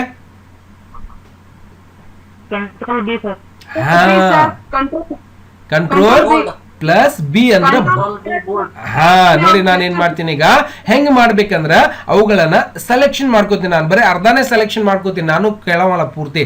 ಅರ್ಧ ಸೆಲೆಕ್ಷನ್ ಮಾಡಿ ಏನ್ ಮಾಡ್ತೀನಿ, ಮೌಸ್ ಇಲ್ಲೇ ಇರ್ತದೆ, ಡೈರೆಕ್ಟ್ ಆಗಿ ಕೀಬೋರ್ಡ್ ಒಳಗ ಕಂಟ್ರೋಲ್ ಬಿ ಫ್ರೆಶ್ ಮಾಡ್ತೀನಿ. ನೋಡಿ, ಅಕ್ಷರ ಸ್ವಲ್ಪ ದೊಡ್ಡವಾದ, ಹೌದು ಅವ್ರು ಹೇಳಿದ್ದು ಬರಾಬರ ಅದ. ಯಾಕಂದ್ರೆ ಕಣ್ಣು ಸ್ವಲ್ಪ ಮಂಜಿದ್ದು ಅಂದ್ರೆ ನೋಡಿ ಅಕ್ಷರ ಸ್ವಲ್ಪ ದಪ್ಪ ಆಗ್ತಾವಲ್ಲ, ದಪ್ಪ ಆದ್ರೆ ಸ್ವಲ್ಪ ಕ್ಲಿಯರಿಟಿ ಆಗಿ ಕಾಣಿಸ್ತಿರ್ತದ. ಹಂಗಾಗಿ ಅವ್ರು ಏನಂದ್ರೆ ನಮ್ಗ ಇಲ್ಲಿ ಏನಂದ್ರೆ ಅವರು ಕೆಲಸ ಮಾಡೋ ಸಮಯದಲ್ಲಿ ಸ್ವಲ್ಪ ಡಾರ್ಕ್ ಮಾಡಪ್ಪ ಅಕ್ಷರ ಅಂತ ಹೇಳಿದಾಗ ನಾವು ಸೆಲೆಕ್ಷನ್ ಮಾಡ್ಕೊಂಡು ಯಾವ ಒಂದು ಅಕ್ಷರ ಡಾರ್ಕ್ ಮಾಡ್ಬೇಕಂತ ಹೇಳ್ತಾರಲ್ಲ, ಅದೇ ಒಂದು ಅಕ್ಷರ ಪರ್ಟಿಕ್ಯುಲರ್ ಆಗಿ ನೀವು ಸೆಲೆಕ್ಷನ್ ಮಾಡ್ಕೊಂಡು ಇಲ್ಲಿಂದಾನು ಕೂಡ ಡೈರೆಕ್ಟ್ ಆಗಿ ಬೋಲ್ಡ್ ಮಾಡಬಹುದು, ಶಾರ್ಟ್ ಕಟ್ ಆಗಿನೂ ಕೂಡ ಬೋಲ್ಡ್ ಮಾಡಬಹುದು. ಸರ್ ಅಕ್ಷರಿಗೆ ಕಲರ್ ಕೊಡ್ಬೇಕಾಗಿದ್ರಿ ಅಂದ್ರೆ ನೀವು ಆಗ್ಲೇನು ಕೂಡ ನಿಮ್ಗೆ ಹಿಂದೆ ಸಂಪೂರ್ಣವಾಗಿ ಹೇಳಿದ್ದೇನೆ, ಕಲರ್ ಬೇಕು ಅಂದ್ರೆ ನೀವು ಇಲ್ಲಿಂದ ಅವುಗಳಿಗೆ ಕಲರ್ ಕೊಡಬಹುದು.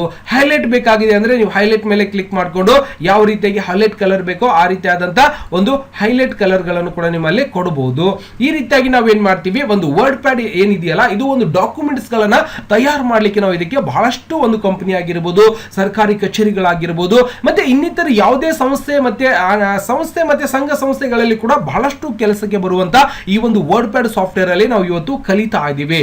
ಜೊತೆಗೆ ಮತ್ತೆ ಇನ್ನೊಂದು ಶಾರ್ಟ್ ಕಟ್ ಏನ್ ಬರುತ್ತೆ, ಕಂಟ್ರೋಲ್ ಆ ಇಂದ ಇಟಾಲಿಕ್ ಸೆಲೆಕ್ಷನ್ ಟೆಕ್ಸ್ಟ್ ಅಂತ ನಾವು ನೋಡ್ತಾ ಇದೀವಿ. ಇಟಾಲಿಕ್ ಅಂದ್ರೆ ದೊಡ್ಡದಾಗಿ ಗಾಳಿ ಬೀಸಿದಾಗ ನಮ್ ಗಿಡಗಳು ಏನಾಗಿರ್ತಾವ, ಸ್ವಲ್ಪ ಬೆಂಡ್ ಆಗಿರ್ತಾವ. ಅವಾಗ ನಮ್ಗೆ ತರಸರಿ ಅಕ್ಷರಗಳು ಸ್ಟೇಟ್ ಅದಾವ, ಸ್ವಲ್ಪ ಬೆಂಡ್ ಆಗಿರ್ಬೇಕ್ರಿ, ಅಂದ್ರೆ ಸ್ವಲ್ಪ ಗಾಳಿಗೆ ಸ್ವಲ್ಪ ಜ್ಯೋತಿ ಬಿದ್ದಂಗ ಆಗಿರ್ಬೇಕು, ಅಂದ್ರೆ ಬಾಗಿದವರ ರೀತಿಯಾಗಿ ಕಾಣಿಸ್ಬೇಕಂದ್ರೆ ಅವಾಗ ನಾವು ಸೆಲೆಕ್ಷನ್ ಮಾಡ್ಕೊಂಡು ಏನ್ ಮಾಡ್ತೀವಿ ಅಂದ್ರೆ ಕಂಟ್ರೋಲ್ ಪ್ಲಸ್ ಐ, ಇಲ್ಲಿ ಶಾರ್ಟ್ ಕಟ್ ಏನಿದೆ control plus I, select italic selected text ಅಂತ ಬರುತ್ತೆ. ಅವಾಗ ಹೆಂಗ್ ಮಾಡೋ, ಇಟಾಲಿಕ್ ಅಂದ್ರೆ ಇಟಂಗಿ ಮಾಡೋದಲ್ಲ, ಅದಕ್ಕೆ ಏನ್ ಮಾಡ್ಬೇಕಪ್ಪ ಅಂದ್ರೆ ಕಂಟ್ರೋಲ್ ಐ ಫ್ರೆಶ್ ಮಾಡ್ತೀನಿ, ಸ್ವಲ್ಪ ಏನಾಗ್ತಾವ ಅಕ್ಷರ ಈ ರೀತಿಯಾಗಿ ಕರ್ಸರ್ ಅಂದ್ರೆ ಸ್ವಲ್ಪ ಬೆಂಡ್ ಆಗ್ಬಿಡ್ತಾವ. ಇವು ನೋಡಿ ಕೆಳಗಿನೂ ಸೀದಾ ಅದಾವ, ಇವು ಸ್ವಲ್ಪ ಗಾಳಿಗೆ ಬೆಂಡ ಬಾಗಿದವ್ರಂಗೆ ಏನ್ ಕಾಣಿಸ್ತಾ ಇರತ್ತೆ, ನಮ್ಗೆ ಅಕ್ಷರಗಳನ್ನ ಕಾಣಿಸ್ತಾ ಇರತ್ತಲ್ಲ, ಈ ರೀತಿಯಾಗಿ ಅಕ್ಷರಗಳ ಬೇಕಾಗಿತ್ತು ಅಂದ್ರೆ ನೀವೇನ್ ಮಾಡ್ಬೇಕು, ಐ ಮೇಲೆ ಕ್ಲಿಕ್ ಅನ್ನ ಮಾಡ್ಕೋಬೇಕು. ಅದಕ್ಕೆ ಕಂಟ್ರೋಲ್ ಪ್ಲಸ್ ಐ ಅಂತ ಹೇಳ್ತೀವಿ. ಗೊತ್ತಾಗ್ತದ? ಇನ್ನೊಬ್ಬ ಏನ್ ಹೇಳ್ತಾನ, ಸರ್ ಇವ್ಕೂರ್ ಕೆಳಗೆ ಗೆರಿ ಬೇಕ್ರಿ, ಇವು 2 ಲೈನ್ ಕೆಳಗೆ ಗೆರಿ ಹಾಕೋಮರ, ಗೆರಿ ಹಾಕಿ ಭಾಳ ಇಂಪಾರ್ಟೆಂಟ್ ಅದ ಅಂದಾಗ ಹೆಂಗ್ ಹಾಕೋದು, ಪೂರ್ತಿ ಪೇಜ್ ಹಾಕೋದು ನಮ್ಗೆ ಹೇಳ್ಯಾರ. ಹಿಂಗ್ ಸೆಲೆಕ್ಷನ್ ಮಾಡಿ ಇಲ್ಲಿ ಅಂಡರ್ಲೈನ್ ಅದ್ ಬರ್ತದೆ, ಇಲ್ಲಿ ನೋಡ್ಬೋದು ಅಂಡರ್ಲೈನ್. ಇದಕ್ಕೆ ಶಾರ್ಟ್ಕಟ್ ಕೀ ಏನದ Ctrl+U ನೋಡಿ, ಎಲ್ಲದಕ್ಕೂ ಅಂಡರ್ಲೈನ್ ಬಂದದ. ಈಗ ಇನ್ನೊಂದ್ ಏನಾಗ್ಬಿಡ್ತದ, ಹೌದಪ್ಪ ಎಲ್ಲದಕ್ಕೂ ಅಂಡರ್ಲೈನ್ ಹಾಕಿ ನನಗೆ ಎಲ್ಲದಕ್ಕೂ ಬೇಕಾಗಿಲ್ಲ, ಬರೇ ನೋಟ್ ಪ್ಯಾಡಿಗೆ ಅಟ್ಟೆ ತೆಗಿ, ಉಳಿದಿದ್ದಕ್ಕೆ ಎಲ್ಲದಕ್ಕೂ ಅಂಡರ್ಲೈನ್ ಇಲ್ಲಿ. ನೋಟ್ ಪ್ಯಾಡ್ ವರ್ಡ್ ಪ್ಯಾಡಿಗೆ ಅಟ್ಟೆ ಅಂಡರ್ಲೈನ್ ಇರಬಾರ್ದು ಅಂದ್ರ ಎಲ್ಲಿ ಇರಬಾರ್ದು ಅಂತ ಹೇಳ್ತಾರಲ್ಲ, ಅದನ್ನ ಅಷ್ಟೇ ನೀವು ಸೆಲೆಕ್ಷನ್ ಮಾಡ್ಕೊಂಡು ಏನ್ ಮಾಡ್ಬೇಕು, ಮತ್ತೆ ಆ ಒಂದು ಅಂಡರ್ಲೈನ್ ಮೇಲೆ ಕ್ಲಿಕ್ ಮಾಡಿದಾಗ ಸಂಪೂರ್ಣವಾಗಿ ನೀವು ಎಲ್ಲಿ ಹಾಕ್ತೀರಿ ಅಲ್ಲಿ ತಗೋತದ, ಎಲ್ಲಿ ಬ್ಯಾಡ್ ಅಂತ ಹೇಳ್ತೀರಿ ಅಲ್ಲಿ ಬಿಟ್ಟು ಬಿಡುತ್ತದೆ. ಬಹಳ ಚಂದದ ಕಂಪ್ಯೂಟರ್, ಗೊತ್ತಾಗ್ತದೆ ನೀವು ಹೆಂಗೆ ಹೇಳ್ತೀರಿ, ನೀವು ಮಾತು ಕೇಳ್ಕೊಂಡು ಕೆಲಸ ಮಾಡ್ತದ್ರಿ, ಅದು ಗೊತ್ತಾಗ್ತದೆ. ಕಂಪ್ಯೂಟರ್ ತಂತಾನೆ ಯಾವುದು ಕೂಡ ಕೆಲಸ ಮಾಡಲ್ಲ, ಅದರ ಒಂದು ಕ್ಯಾರೆಕ್ಟರ್ಸ್ ಗಳನ್ನ ಹೇಳಿದ್ರೆ ನೀವೇ ಧನ್ಯ ಆಗ್ಬಿಡ್ತೀರಿ. ಕಂಪ್ಯೂಟರ್ ಹೆಂಗ್ ಕೆಲಸ ಮಾಡ್ತದ, ಕಂಪ್ಯೂಟರಿನ ಒಂದು ಗುಣಲಕ್ಷಣಗಳು ಕೂಡ ಇದ್ದಿರ್ತಾವ. ಪ್ರತಿಯೊಬ್ಬ ಮನುಷ್ಯನಿಗೆ ತನ್ನದೇ ಆದಂತ ಒಂದು ಗುಣಲಕ್ಷಣಗಳು ಕೂಡ ಸಂಪೂರ್ಣವಾಗಿ ಹೊಂದಿರ್ತಾರ. ಯಾಕಂದ್ರೆ ಎಲ್ಲರ ಹಲಗಿ ಬಾರಿಸ್ತಿರ್ತಾರ, ನಾವು ಗಾಡ್ಯಾಗ ಹೊಂಟಿರ್ತೀವಿ, ಗಾಡ್ಯಾಗ ಕೂತಲ್ಲೇ ಡ್ಯಾನ್ಸ್ ಹೊಡಿತಿರ್ತೀವಿ. ಕೆಲವೊಬ್ರಿಗೆ ಹಂಗ ಅನಿಸ್ತದ, ಕೆಲವೊಬ್ರಿಗೆ ಎಲ್ಲರೂ ಹಲಗಿ ಮಾಡಸಾಕತ್ತಿದ್ರ ಗಾಡ್ಯಾಗ ಕೂತ್ ಅಳ್ತಿರ್ತಾವ, ಹಂಗೂ ಇರ್ತದ. ಮತ್ ಕೆಲವೊಬ್ಬರಿಗೆ ಹೆಂಗೆಂಗೋ ಇದ್ದಿರ್ತಾವ, ಯಾಕಂದ್ರೆ ಅವ್ರವ್ರ ಕ್ಯಾರೆಕ್ಟರ್ ಅವ್ರಿಗೆ ಬಿಟ್ಟಿದಪ್ಪ. ಹಂಗ ಕಂಪ್ಯೂಟರ್ ಒಂದು ಕ್ಯಾರೆಕ್ಟರ್ಗಳು ಕೂಡ ಅದಾವ. ಮುಂದಿನ ದಿನಗಳಲ್ಲಿ ಹೇಳ್ತೀನಿ ಇದ್ರ ಕ್ಯಾರೆಕ್ಟರ್ ಯಾವ ರೀತಿಯಾಗಿದೆ, ಭಾರಿ ಚಂದ ಅದಾವ. ಸಂಪೂರ್ಣವಾಗಿ ತಿಳ್ಕೊಬೇಕು ನಾವು ಇವತ್ತೆಲ್ಲ, ಗೊತ್ತಾಗ್ತದ. ಏನ್ ಗೊತ್ತಾಯ್ತು, ಅಂಡರ್ಲೈನ್ ಕೊಡುವಂಥದ್ದು ನೀವು ಯಾವ್ದಕ್ಕೆ ಸೆಲೆಕ್ಷನ್ ಮಾಡ್ಕೋತಿರೋ, ಅದಕ್ಕೆ ಯಾವ್ದಕ್ಕೆ ಕೊಡ್ಬೇಕತ್ ಮಾಡಿದ್ದೀರೋ, ಯಾವ್ದಕ್ಕೆ ಕಲರ್ ಕೊಡ್ಬೇಕತ್ ಮಾಡಿದ್ದೀರೋ, ಅವಾಗ ನಿಮ್ಮ ಒಂದು ಕೈಯಲ್ಲಿರುವಂತಹ ಮೌಸ್ ಇಂದ ನೀವು ಸೆಲೆಕ್ಷನ್ ಮಾಡ್ಕೊಂಡು ಏನ್ ಮಾಡ್ಬೇಕಪ್ಪ ಅಂದ್ರೆ ಅವುಗಳಿಗೆ ಕಲರ್ ಆಗಿರ್ಬೋದು, ಹೈಲೈಟ್ ಆಗಿರ್ಬೋದು, ಅಂಡರ್ಲೈನ್ ಆಗಿರ್ಬೋದು, ಬೇಕು ಅಂದ್ರೆ ಹಾಕಿ, ಬೇಡ ಅಂದ್ರೆ ತೆಗಿಬಹುದು. ಈ ರೀತಿಯಾಗಿ ಹಾಕ್ಬಹುದು. ಬೇಡ ಅಂದ್ರೆ ಇಲ್ಲಿಂದ ನೀವೇನ್ ಮಾಡ್ಬೋದು, ಅಂಡರ್ಲೈನ್ ಇಲ್ಲಿ ಹೈಲೈಟ್ ಮಾಡಿದೀನಿ, ಆ ಒಂದು ಕಲರ್ ನೋ ಕಲರ್ ಅಂದ್ರೆ ಹೈಲೈಟ್ ಹೋಗ್ಬಿಡ್ತದ. ಸರ್ ಕೆಳಗಡೆ ಕೆಂಪು ಗೆರಿ ಬಂದದ್ರಿ, ಅಂಡರ್ಲೈನ್ ಬ್ಯಾಡ್ ಅಂದ್ರೆ ಕೂಡ ಅಂಡರ್ಲೈನ್ ಹೋಗ್ಬಿಡ್ತದ. ನೀವು ಹೆಂಗ್ ಹೇಳ್ತೀರಿ ಹಂಗೆ ಕೆಲಸ ಮಾಡ್ತದ ನಿಮ್ ಕಂಪ್ಯೂಟರ್, ಬಹಳ ಚಂದದ ಅದು, ಗೊತ್ತಾಗ್ತದ. ಮತ್ತೆ ಆ ಒಂದು ಶಾರ್ಟ್ ಕಟ್ ಕೀ ಗೊತ್ತಾಯ್ತು. ಮತ್ತೆ ಕೆಳಗಡೆ ಇನ್ನೊಂದು ಶಾರ್ಟ್ ಕಟ್ ಕೀ ಏನಪ್ಪಾ ಅಂದ್ರೆ Ctrl+U ಗೊತ್ತಾಯ್ತಲ್ಲ. ಅಂಡರ್ಲೈನ್ ಸೆಲೆಕ್ಟ್ ಟೆಕ್ಸ್ಟ್, ಯಾವ ಒಂದು ಅಕ್ಷರಿಗೆ ಸೆಲೆಕ್ಷನ್ ಮಾಡ್ಕೋತಿರೋ ಆ ಒಂದು ಅಕ್ಷರಿಗೆ ನೀವೇನ್ ಮಾಡ್ಬೋದು, ಅಂಡರ್ಲೈನ್ ಗಳನ್ನ ಹಾಕ್ಬೋದು. ಹೇಳಕ್ಕೆತ್ತದ ಉಳಿದಿದ್ದೆಲ್ಲವನ್ನು ಕೂಡ ಸಂಪೂರ್ಣವಾಗಿ ಗೊತ್ತಾಗಿದೆ ಅಂತ ಅನ್ಕೋತಾ. ಅದನ್ನ ಫೈಂಡ್ ಏನ್ ಕೆಲಸ ಮಾಡುತ್ತೆ, ರಿಪ್ಲೇಸ್ ಏನ್ ಕೆಲಸ ಮಾಡುತ್ತೆ, ಹಿಂದಿನ ದಿನ ಒಂದು ಕ್ಲಾಸ್ ಒಳಗೆ ಕೂಡ ಸಂಪೂರ್ಣವಾಗಿ ಹೇಳಿಕೊಟ್ಟಿದ್ದೀರಿ. ಮತ್ತೆ ಇದರೊಳಗೆ ಏನಾದ್ರೂ ಕನ್ಫ್ಯೂಸ್ ಆಗಿತ್ತು ಅಂದ್ರೆ ದಯವಿಟ್ಟು ಹೇಳಬೇಕು, ಅದನ್ನು ಕೂಡ ಸಂಪೂರ್ಣವಾಗಿ ತಿಳಿಸ್ಕೊಡ್ತೀನಿ. ಇದರಲ್ಲಿ ಇರುವಂತ ಒಂದು ಮತ್ತೆ ಏನೆಲ್ಲ ನಾವು ಯಾವ್ದೆಲ್ಲ ಏನೆಲ್ಲ ಮಾಡ್ಬೋದು ಅನ್ನೋ ಒಂದು ಕನ್ಫ್ಯೂಸ್ ಇತ್ತು ಅಂದ್ರೆ ಕೇಳಲಿಕ್ಕೆ ಅವಕಾಶ ಇರುತ್ತೆ, ಕೇಳ್ಬೋದು. ಸಂಪೂರ್ಣವಾಗಿ ಗೊತ್ತಾಗಿದೆ ಅಂತ ಅನ್ಕೋತಾ ಅದನ್ನ ಇವತ್ತು ಈ ಒಂದು ವರ್ಡ್ ಪ್ಯಾಡ್ ಅನ್ನ ಸಂಪೂರ್ಣವಾಗಿ ಇವತ್ತಿಗೆ ಈ ಒಂದು ಸಾಫ್ಟ್ವೇರ್ ಅನ್ನ ಸಂಪೂರ್ಣವಾಗಿ ಕ್ಲೋಸ್ ಮಾಡ್ತಾ ಇದ್ದಾನೆ. ಹಾಗಾಗಿ ಈ ಒಂದು ಸಾಫ್ಟ್ವೇರ್ ಅಲ್ಲಿ ಇರುವಂತಹ ಏನಾದ್ರೂ ಒಂದು ನಿಮ್ಗೆ ಒಂದು ಕನ್ಫ್ಯೂಸ್ ಆಗಿತ್ತು ಅಂದ್ರೆ ಸಂಪೂರ್ಣವಾಗಿ ಕೇಳಬಹುದು, ಪ್ರಶ್ನೆಗಳನ್ನ ಕೇಳಿ ಸಂಪೂರ್ಣವಾಗಿ ಈ ಒಂದು ಸಾಫ್ಟ್ವೇರ್ ಗೆ ಇವತ್ತು ಸಂಪೂರ್ಣವಾಗಿ ಮುಕ್ತಾಯ ಮಾಡೋಣ. ಯಾಕಂದ್ರೆ ಬಹಳ ದೊಡ್ಡ ಸಾಫ್ಟ್ವೇರ್ ಅಲ್ಲ ಇದು, ಬಹಳಷ್ಟು ಈಸಿ ಆಗಿರುವಂತ, ಬಹಳಷ್ಟು ಸಣ್ಣದಾಗಿರುವಂತ ಸಾಫ್ಟ್ವೇರ್. ಬಟ್ ಸಣ್ಣದಿದ್ರು ಕೆಲಸ ಬಹಳ ದೊಡ್ಡ ಮಾಡ್ತಾವ, ಗೊತ್ತಾಗ್ತದ. ಹಂಗಾಗಿ ಸಂಪೂರ್ಣವಾಗಿ ಈ ಒಂದು ವರ್ಡ್ ಪ್ಯಾಡ್ ಅನ್ನ ಯಾವ ರೀತಿಯಾಗಿ ಉಪಯೋಗಿಸ್ಕೊಂಡು ಏನೆಲ್ಲ ಕೆಲಸಗಳನ್ನ ಮಾಡಬಹುದು ಅನ್ನೋದನ್ನ ಕಂಪ್ಲೀಟ್ ಆಗಿ ಹೇಳ್ಕೊಟ್ಟಿದ್ದೀನಿ. ಗೊತ್ತಾಗಿದೆ ಅಂತ ಅನ್ಕೋತಾ ಅದನ್ನೇ. ಪ್ರಶ್ನೆಗಳಿದ್ರೆ ಕೇಳಲಿಕ್ಕೆ ಅವಕಾಶ ಇರುತ್ತೆ, ಕೇಳಬಹುದು. ಸರ್ ಹೇಳಿ. ವರ್ಡ್ ಪ್ಯಾಡ್ ಅಲ್ಲಿ ನಾವೀಗ ಕೆಲಸ ಮಾಡ್ತಿರ್ತೀವಿ ಸರ್, ಯಾವ್ದೋ ಒಂದು ಫೈಲ್ ಮಾಡ್ತಿರ್ತೀವಿ. ಸೊ ಮಾಡ್ತಾ ಇತ್ತು ನಿಮ್ಗೆ ಒಂದು ಮಿಡಲ್ ಅಲ್ಲಿ ಬೇಕಾಗುತ್ತೆ, ಒಂದು ಆ ಕಡೆ ಲೆಫ್ಟ್ ಸೈಡ್ ಬೇಕಾಗುತ್ತೆ ಸರ್. ಸೊ ಏನ್ ಸೆಲೆಕ್ಟ್ ಮಾಡ್ಕೋಬೇಕಾಗತ್ತೆ ಸರ್? ಓಕೆ ಓಕೆ ಓಕೆ ಹೇಳ್ತೀನಿ. ಮೇಲ್ಗಡೆ ಇರುವಂತವಕ್ಕನ್ನ ನಾನು ಸಂಪೂರ್ಣವಾಗಿ ತೆಗೆದು ಬಿಡ್ತೇನೆ. ಈ ರೀತಿಯಾಗಿ ನೀವೇನ್ ಮಾಡ್ಕೊಂಡಿದ್ದೀರಿ, ಒಂದು ವರ್ಡ್ ಪ್ಯಾಡ್ ಒಳಗಡೆ ಈ ರೀತಿಯಾಗಿ ಕೆಲಸ ಕಂಪ್ಲೀಟ್ ಆಗಿ ನಾನು ಬರೀತೀನಿ. ಓಕೆ, ಈ ರೀತಿಯಾಗಿ ಮತ್ತೆ ಈ ರೀತಿಯಾಗಿ ಏನ್ ಮಾಡ್ಕೊಂಡಿರ್ತೀವಿ, ನಾವು ಒಂದು ಕೆಲಸಗಳನ್ನ ಮಾಡ್ಕೊಂಡಿರ್ತೀವಿ. ಮತ್ತೆ ಈ ರೀತಿಯಾಗಿ ಒಂದು ನೋಟ್ಸ್ ಆಗಿರ್ಬೋದು ಅಥವಾ ಯಾವುದೋ ಒಂದು ಎಕ್ಸಾಂಪಲ್ ಆಗಿ ನೀವು ಕೆಲಸ ಮಾಡಿರ್ತೀರಿ. ಈಗ ರಿಕ್ವೈರ್ಮೆಂಟ್ ಏನಾಗಿದೆ, ಇಲ್ಲಿರುವಂತ ಅಕ್ಷರಗಳು ಸ್ವಲ್ಪ ಈ ಕಡೆ ದಂಡಿ ಬರಬೇಕು, ಉಳಿದಿರುವಂತದ್ದು ಸೆಂಟ್ರಲ್ಲಿ ಬರಬೇಕು, ಇನ್ ಕೆಲವೊಂದು ಈ ಕಡೆ ಲೆಫ್ಟ್ ಬರಬೇಕು ಅಂತ ನಿಮ್ ಕ್ವಶನ್, ಹೌದಾ? ಅದಕ್ಕೆ ಹೆಂಗ್ ಮಾಡ್ಬೇಕಪ್ಪ ಅಂದ್ರೆ ನೀವು ಸೆಲೆಕ್ಷನ್ ಮಾಡ್ಕೋಬೇಕು. ಸೆಲೆಕ್ಷನ್ ಮಾಡಿ ಎಲ್ಲಿ ಹೋಗ್ಬೇಕು, ಪ್ಯಾರಾಗ್ರಾಫ್ಸ್ ಒಳಗೆ ಹೋಗ್ಬೇಕು. ಯಾವುದೇ ಒಂದು ಅಕ್ಷರಗಳನ್ನ ಸೆಂಟರ್ ಬೇಕಾಗಿತ್ತು ಅಂದ್ರೆ ಇಲ್ಲಿ ನೋಡ್ಬೋದು, ಈ ಕಡೆಯಿಂದ ಸ್ಕೇಲ್ ಇಟ್ಟು ಕರೆಕ್ಟ್ ಆಗಿ ಬರ್ದಿರೋ ರೀತಿಯಾಗಿ ಕಾಣಿಸ್ತಾ ಇದೆಯಾ? ಈ ಕಡೆ ನೋಡಿ ನಾಯಿ ತಿಂದವನು ಕಾಣಿಸಕತ್ತದ, ಅರ್ಧ ಬರ್ದ. ಅವಾಗ ಹಿಂಗ್ ಆಗ್ಬಾರ್ದು, ಸ್ವಲ್ಪ ಅಕ್ಷರ ದೊಡ್ಡ ಮಾಡ್ತೀನಿ, ಅವಾಗ ನಿಮ್ಗೆ ಕರೆಕ್ಟ್ ಆಗಿ ಗೊತ್ತಾಗ್ತದ. ಮೌಸ್ ಇಂದ ಸೆಲೆಕ್ಷನ್ ಮಾಡ್ಕೋಬಹುದು. ಆಲ್ ಸೆಲೆಕ್ಷನ್ ಮಾಡ್ಕೊಂಡು ಇಲ್ಲಿ ಏನೋದು ಕಾಣಿಸ್ತಾ ಇದರ ಮೇಲೆ ಕ್ಲಿಕ್ ಮಾಡಿ ದೊಡ್ಡದಾಗ್ತಾವ ಅಕ್ಷರ, ಸ್ವಲ್ಪ ದೊಡ್ಡ ಕಾಣಿಸ್ತಾವ ಅಂದ್ರೆ ನಿಮ್ಗೂ ಕೂಡ ಕ್ಲಿಯರಿಫಿಕೇಶನ್ ಗೊತ್ತಾಗ್ತದೆ. ಸರ್ ಇದಕ್ಕೆ ಸೆಂಟರ್ ಒಳಗೆ ಬರಬೇಕಾಗಿದೆ ಮೇಡಮ್ ಅವರು ಅಂತ ಹೇಳ್ತಾರೆ. ಅವಾಗ ನಾವು ಇದನ್ನ ಸಂಪೂರ್ಣವಾಗಿ ಸೆಲೆಕ್ಷನ್ ಮಾಡ್ಕೊಂಡು ಪ್ಯಾರಾಗ್ರಾಫ್ ಅಲ್ಲಿ ನಾವೇನ್ ಮಾಡಬಹುದು, ಸೆಂಟರ್ ಮಾಡಿದ್ರೆ ಈ ರೀತಿಯಾಗಿ ಬರುತ್ತೆ. ಈ ಕಡೆಯಿಂದ ಎಲ್ಲಿ ಮಾಡಬೇಕು, ಅಲೈನ್ ಟೆಕ್ಸ್ಟ್ ರೈಟ್ Ctrl+R ಅಂತ ಇರುತ್ತೆ. ಈ ಕಡೆ ಮಾಡ್ಕೊಳ್ಳಿ, ಈ ಕಡೆಯಿಂದ ಬರಲಿಕ್ಕೆ ಅವಕಾಶ ಇದ್ದಿರುತ್ತೆ. ಏನು ಗೊತ್ತಾಗ್ತಾ ಇಲ್ಲ ಅಂದ್ರೆ ಕೆಲವೊಂದಿಷ್ಟು ಆ ಒಂದು ಸಣ್ಣದಾಗಿ ನೋಟ್ಸ್ ಅನ್ನ ಮಾಡಿ ತೋರಿಸ್ತೇನೆ, ಅವಾಗ ಗೊತ್ತಾಗ್ಬಿಡುತ್ತೆ ನಿಮ್ಗೆ. ಓಕೆ, ನೋಡಬಹುದು. ಅಂದ್ರೆ ಈ ಕಡೆಯಿಂದ ಅಂದ್ರೆ ನಾವು ಏನ್ ಮಾಡ್ತೀವಿ, ಈ ಕಡೆ ಕರೆಕ್ಟ್ ಆಗಿ ಬರ್ಲಿಕ್ಕೆ ಶುರು ಆಗಿದೆ. ಇದನ್ನು ಕೂಡ ನಾನು ತೆಗೆದು ಬಿಡ್ತೀನಿ ಸಂಪೂರ್ಣವಾಗಿ. ಓಕೆ, ಈ ರೀತಿಯಾಗಿ ನಾನು ಬರ್ಕೊಂಡೆ. ಅವ್ರದ್ದು ಏನ್ ಕ್ವಶನ್ ಇದೆ ಅಂದ್ರೆ ಇವು ಅಷ್ಟೇ ಈ ಕಡೆ ಬರಬೇಕು ಮತ್ತೆ ಇದನ್ನ ಈ ಕಡೆ ಮತ್ತೆ ಈ ರೀತಿಯಾಗಿ ಬರಬೇಕು ಅಂತ ಹೇಳ್ತಾರೆ. ಅವಾಗ ನೀವು ಮೇಲ್ಗಡೆ ಇದೇನು ಇರುತ್ತಲ್ಲ ಈ ಒಂದು ಕರ್ಸರ್ನ ಸರಿಸ್ತಾ ಹೋಗ್ಬೋದ್ರಿ ಮೇಡಮ್. ನೋಡಿ ಈ ರೀತಿಯಾಗಿ ನೀವೇನ್ ಮಾಡ್ಬೋದು, ಈ ಒಂದು ಕರ್ಸರ್ಗಳಿಗೆ ನೀವು ಸಂಪೂರ್ಣವಾಗಿ ಸರಿಸಿದಾಗ ಒಂದು ಅಕ್ಷರ ಮಾತ್ರ ಹೋಗ್ತಾ ಇರತ್ತೆ. ಜೊತೆಗೆ ಇದನ್ನು ಕೂಡ ನೀವು ಮುಂದ್ಗಡೆ ಸರಿಸಿದಾಗ ಏನಾಗ್ತಾ ಇರತ್ತೆ, ಸಂಪೂರ್ಣವಾಗಿ ಆ ಒಂದು ಪ್ಯಾರಾಗ್ರಾಫ್ಸ್ ಏನಾಗ್ತಾ ಇರತ್ತೆ, ಸಂಪೂರ್ಣವಾಗಿ ಈ ರೀತಿಯಾಗಿ ನಮಗೆ ಬದಲಾವಣೆ ಕೂಡ ಆಗ್ತಾ ಇರತ್ತೆ. ನೋಡ್ಬೋದು. ಓಕೆ, ಇದನ್ನ ಕರೆಕ್ಟ್ ಆಗಿ ಇಟ್ಕೋರಿ. ಓಕೆ, ಪ್ಯಾರಾಗ್ರಾಫ್ ಅಡ್ಜಸ್ಟ್ಮೆಂಟ್ ಆಯ್ತಾ. ಈಗ ಕೆಳಗಡೆ ನಂತರ ಸಂಪೂರ್ಣವಾಗಿ ಎಲ್ಲಿಂದಿದೆ ಇಲ್ಲಿ ನೋಡಿ, ನೀವು ಈ ಕರ್ಸರ್ ಮೇಲೆ ಕ್ಲಿಕ್ ಮಾಡಿದಾಗ ಸಂಪೂರ್ಣವಾಗಿ ಇಲ್ಲಿ ಕಾಣಿಸ್ತಾ ಇರತ್ತೆ. ಇದಕ್ಕೆ ಒಂದು ಕಲರ್ ಹಾಕೊಳ್ಳಿ, ಒಂದು ಹಾಡ ಬರ್ದಿರ ಅಂತ ಅನ್ಕೋರಿ. ಓಕೆ, ಅದಕ್ಕೊಂದು ಕಲರ್ ಹಾಕಿದೆ ನಾನು, ಕೆಂಪು ಕಲರ್ ಕೊಟ್ಟಿನಿ. ಹೌದಾ, ಈ ರೀತಿಯಾಗಿ ಬತ್ತು. ಬಟ್ ಏನ್ ಸರ್ ಈ ಕಡೆ ಹಿಂಗೆ ಅರ್ಧ ಬರ್ಧ ಚಂದ ಕಾಣಿಸ್ಬೇಕ್ರಿ, ಅವಾಗ ಸೆಲೆಕ್ಷನ್ ಮಾಡ್ಕೊಂಡು ಇಲ್ಲಿಂದ ಜಸ್ಟಿಫೈ ಮಾಡ್ಕೋರಿ. ನೋಡಿ ಕರೆಕ್ಟ್ ಆಗಿ ನನಗೆ ಸೆಂಟರ್ ಒಳಗೆ ಈ ರೀತಿಯಾಗಿ ಅರ್ಧ ಪೇಜ್ ಬಂದದ. ಈಗ ಇನ್ನೊಂದೇನು ಸರ್, ಈ ಕಡೆ ಬಹಳ ದಂಡಿ ಬರ್ಬೇಕಾಗ್ಯದ್ರಿ. ಅವಾಗ ನಾನೇನ್ ಮಾಡ್ತೀನಿ, ಸ್ವಲ್ಪ ಕೆಳಗೆ ತಗೋತೀನಿ. ಇವೇ ಅಕ್ಷರಗಳೇನಾಗಬೇಕು, ಈ ಕಡೆ ದಂಡಿ ಒಳಗೆ ಇರಬೇಕು, ಇಲ್ಲಿ ಇರಬಾರ್ದ್ರಿ ಸರ್, ಇಲ್ಲಿಂದಾನೇ ಕಟ್ ಆಗಿರ್ಬೇಕು. ಅವಾಗ ಏನ್ ಮಾಡ್ಬೇಕು ನೀವು, ಇದನ್ನ ಏನ್ ಮಾಡ್ಬೇಕಪ್ಪ, ಇಲ್ಲಿ ಒಂದು ಏನಿರುತ್ತೆ ಇಲ್ಲಿ ಕಾಣಿಸ್ತಾ ಇರತ್ತೆ, ಒಂದು ಕರ್ಸರ್ ಇರುತ್ತೆ, ಮುಂದಕ್ಕೆ ತಗೊಳ್ಳೋಣ. ಇದು ಏನು ಕೆಲಸ ಮಾಡ್ತಾ ಇಲ್ಲ. ಅವಾಗ ಏನ್ ಮಾಡ್ಬೇಕು, ಇದಕ್ಕೆ ಅಲ್ಲೇ ಬಿಡ್ರಿ, ಇಲ್ಲಿ ಇರ್ತದಲ್ಲ ಇದನ್ನೇ ನೀವೇನ್ ಮಾಡ್ಬೋದು, ಸರಿಸ್ಬೋದು. ಅಥವಾ ಮುಂದ್ಗಡೆದು ಕೂಡ ನಿಮ್ಗೆ ಸರಿಸ್ಲಿಕ್ಕೆ ಅವಕಾಶ ಇದ್ದಿರುತ್ತೆ, ಸರಿಸ್ಬೋದು. ನೋಡಿ ಈ ರೀತಿಯಾಗಿ ಸರಿಸ್ಬೋದು. ಮತ್ತೆ ಈ ರೀತಿಯಾಗಿ ಮುಂದ್ಗಡೆದು ಕೂಡ ತಗೋಬಹುದು. ನೋಡಿ ಈ ರೀತಿಯಾಗಿ ಕೂಡ ತಗೊಂಡಾಗ ಇಲ್ಲಿಂದಾನೇ ನಿಮ್ಗೆ ಒಂದು ಅಕ್ಷರಗಳನ್ನ ತಯಾರು ಮಾಡ್ಕೋಬಹುದು. ಮತ್ತೆ ಇದನ್ನು ವಾಪಸ್ ಇಲ್ಲಿಗೆ ಇಟ್ಕೊಂಡ್ಬಿಡಿ, ರೆಡಿ ಆಯ್ತು ಸರ್. ಇದನ್ನು ಕೂಡ ಅರ್ಧ ಬರ್ಧ ತಿಂದವ್ರಂಗೆ ಕಾಣಿಸ್ತದ್ರಿ, ಚಂದ ಆಗ್ಬೇಕ್ರಿ ಅಂದ್ರೆ ಸೆಲೆಕ್ಷನ್ ಮಾಡ್ಕೋರಿ ಅಮ್ಮ. ಸೆಲೆಕ್ಷನ್ ಮಾಡ್ಕೊಂಡು ಜಸ್ಟಿಫೈ ಮೇಲೆ ಕ್ಲಿಕ್ ಮಾಡ್ರಿ, ಈ ರೀತಿಯಾಗಿ ಬಂದ್ಬಿಡ್ತದೆ. ನಿಮ್ಗೆ ಬೇಕಾದ್ರೆ ಇಲ್ಲೊಂದು ಫೋಟೋ ಹಾಕ್ಬೋದು, ಇಲ್ಲೊಂದು ಫೋಟೋ ಹಾಕ್ಬೋದು. ಮತ್ತೆ ಕೆಳಗಡೆ ಯಾಕಂದ್ರೆ ಆಗ್ಲೇ ಖಾಲಿ ಜಾಗದ ಮೇಲೆ ಹೋಗಿದ್ದಕ್ಕೆ ಸರಿಸಿದ್ರೆ ಏನಾಗ್ತದೆ, ಸರಿತಾ ಅವನಿಗೆ ಏನು ಗೊತ್ತಾಗ್ಬೇಕು. ಅವಾಗ ನೀವು ಅಕ್ಷರವನ್ನ, ಯಾವ ಒಂದು ಅಕ್ಷರಗಳಿಗೆ ನೀವು ಏನ್ ಮಾಡ್ಬೇಕಾಗಿದೆಯೋ ಅವಾಗ ಇಲ್ಲಿ ಇರುವಂತ ಒಂದು ಏನಿರುತ್ತೆ, ಒಂದು ಏನಿರ್ತೀವಿ ಇವು ಪಾಯಿಂಟರ್ಸ್ ಇರ್ತಾವೆ, ಇವುಗಳನ್ನ ಈ ರೀತಿಯಾಗಿ ಸರಿಸ್ಕೋಬೇಕು. ಗೊತ್ತಾಗ್ತದ ಹೇಳೋದ. ಈ ರೀತಿಯಾಗಿ ಸರಿಸ್ಕೊಂಡು ಇಲ್ಲಿಗೆ ತಗೋತೀನಿ. ಮತ್ತೆ ಕೆಳಗಡೆದು ಕೂಡ ಹೋಗ್ಬೇಕು ಸರ್, ಮೇಲ್ಗಡೆ ಒಂದೇ ಲೈನ್ ಹೋಯ್ತು ಅಂದ್ರೆ ಕೆಳಗಡೆ ಇನ್ನೊಂದು ಕೂಡ ಇದ್ದಿರುತ್ತೆ. ಈ ಒಂದು ಪಾಯಿಂಟರ್ನ ನೀವು ಸಂಪೂರ್ಣವಾಗಿ ಸರಿಸಿ ಒಂದರ ಕೆಳಗಡೆ ಇಟ್ಕೊಳ್ಳಿ, ಈ ರೀತಿಯಾಗಿ ಬಂದ್ಬಿಡ್ತದೆ. ಗೊತ್ತಾಗ್ತದ. ಜೂಮ್ ಔಟ್ ಮಾಡ್ಕೊರಿ, ಸ್ವಲ್ಪ ಚಂದಾಗಿ ಕಾಣಿಸ್ತದೆ ನಿಮಗೆ ಪೇಜ್. ನೋಡಿ ಈ ರೀತಿಯಾಗಿ ನಾನು ಏನ್ ಮಾಡ್ಕೊಂಡೆ, ಸಂಪೂರ್ಣವಾಗಿ ಒಂದು ಪೇಜ್ ಅನ್ನ ರೆಡಿ ಮಾಡ್ಕೊಂಡಿದ್ದೇನೆ.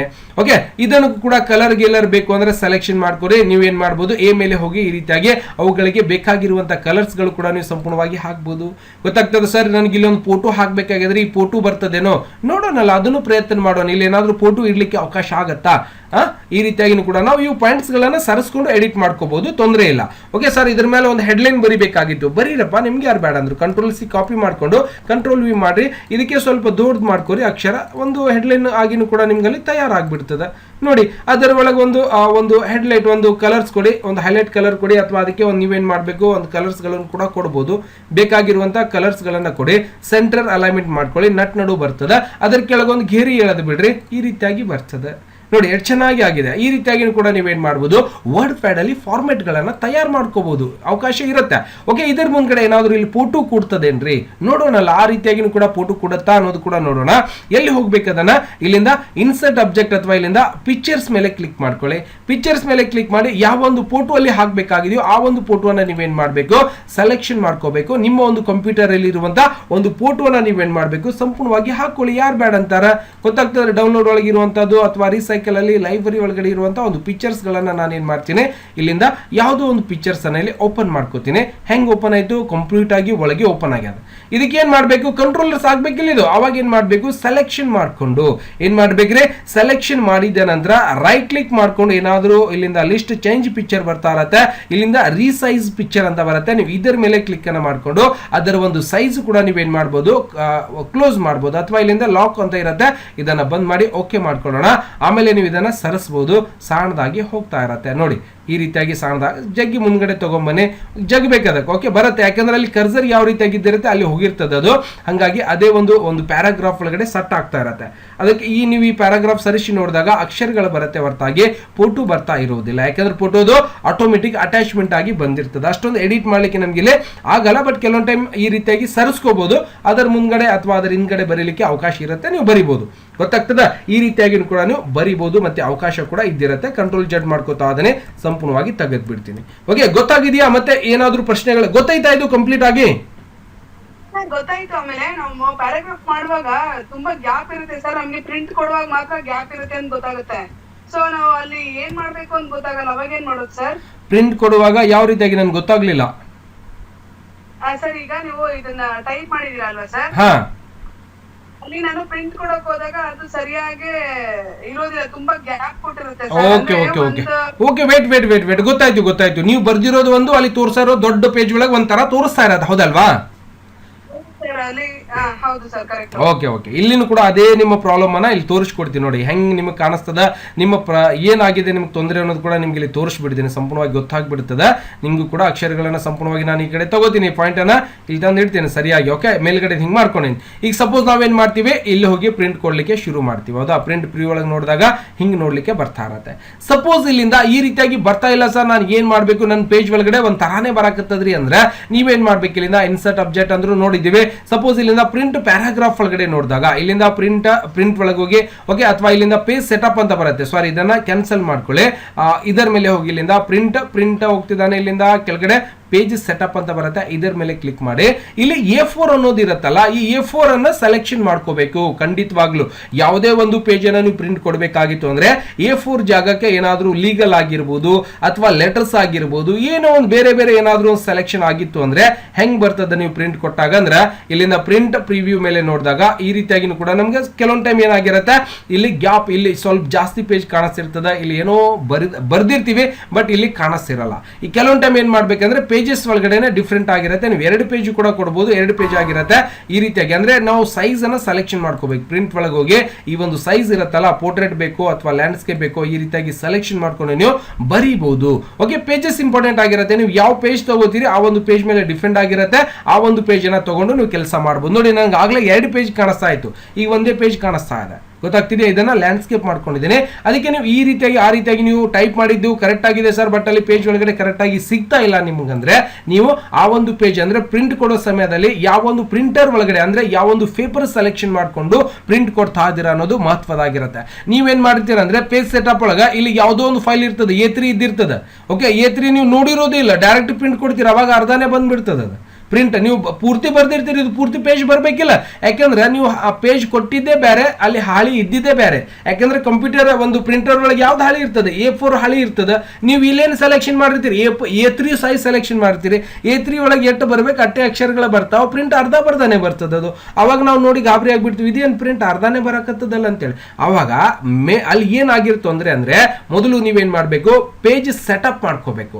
ಈ ರೀತಿಯಾಗಿರುವಂತಹ A4 ಸೈಜ್, ಈಗ ಪ್ರತಿಯೊಂದು ಡಾಕ್ಯುಮೆಂಟ್ಸ್ ಗಳನ್ನ ನೀವು ಪ್ರಿಂಟ್ ತೆಗಿತಾ ಇದೀರ ಅಂದ್ರೆ ಅದು ಎದ್ರೊಳಗೆ ಇರ್ತದ, A4 ಒಳಗೆ ಇರ್ತದ, A4 ಸೆಲೆಕ್ಷನ್ ಮಾಡ್ಕೋಬೇಕು, ಗೊತ್ತಾಗ್ತದೆ. ಅದಾದ್ಮೇಲೆ ಪೋರ್ಟ್ರೇಟ್ ಅಂದ್ರೆ ನೀವು ಅಡ್ಡ ಅಥವಾ ಲ್ಯಾಂಡ್ಸ್ಕೇಪ್ ಅಂದ್ರೆ ಉದ್ದ ಹಿಂಗ ಬೇಕು ಅಂದ್ರೆ ಸೆಲೆಕ್ಷನ್ ಮಾಡ್ಕೊಂಡು ಓಕೆ ಮಾಡಿದ್ರೆ ಈ ರೀತಿಯಾಗಿ ನಿಮ್ಗೆ ಕರೆಕ್ಟ್ ಆಗಿನೇ ಬರುತ್ತೆ, ಏನೂ ತೊಂದರೆ ಆಗಲ್ಲ, ಗೊತ್ತಾಗ್ತಿದ್ಯಾ ಸರ್? ಈ ರೀತಿಯಾಗಿ ಬರ್ತಲ್ಲ, ಸೆಲೆಕ್ಷನ್ ಮಾಡ್ಕೋರಿ, ಅದಕ್ಕೆ ಸಾನ್ ಮಾಡ್ಕೋರಿ, ಒಂದೇ ಪೇಜ್ ಒಳಗೆ ಬರುತ್ತೆ. ಓಕೆ, ಈ ರೀತಿಯಾಗಿ ಮೊದಲು ಇಂಪಾರ್ಟೆಂಟ್ ಆಗಿರುವಂತದ್ದು ಪೇಜ್ ಯಾವ ಒಂದು ಸೈಜ್ ಅಲ್ಲಿ ಇರುವಂತಹ ಒಂದು ಪೇಜ್ ಅನ್ನ ತಗೊಂಡಿದ್ದೀರಿ ಅನ್ನೋದು ಇಂಪಾರ್ಟೆಂಟ್ ಆಗಿರುತ್ತೆ. ಆ ಒಂದು ಪೇಜ್ ಅನ್ನ ಸರಿಯಾಗಿ ತಗೊಂಡು ಪ್ರಿಂಟ್ ಅನ್ನ ಕೊಡಿ, ಖಂಡಿತವಾಗ್ಲೂ ಪ್ರಿಂಟ್ ಬರುತ್ತೆ, ತೊಂದರೆ ಇಲ್ಲ. ಮತ್ತೆ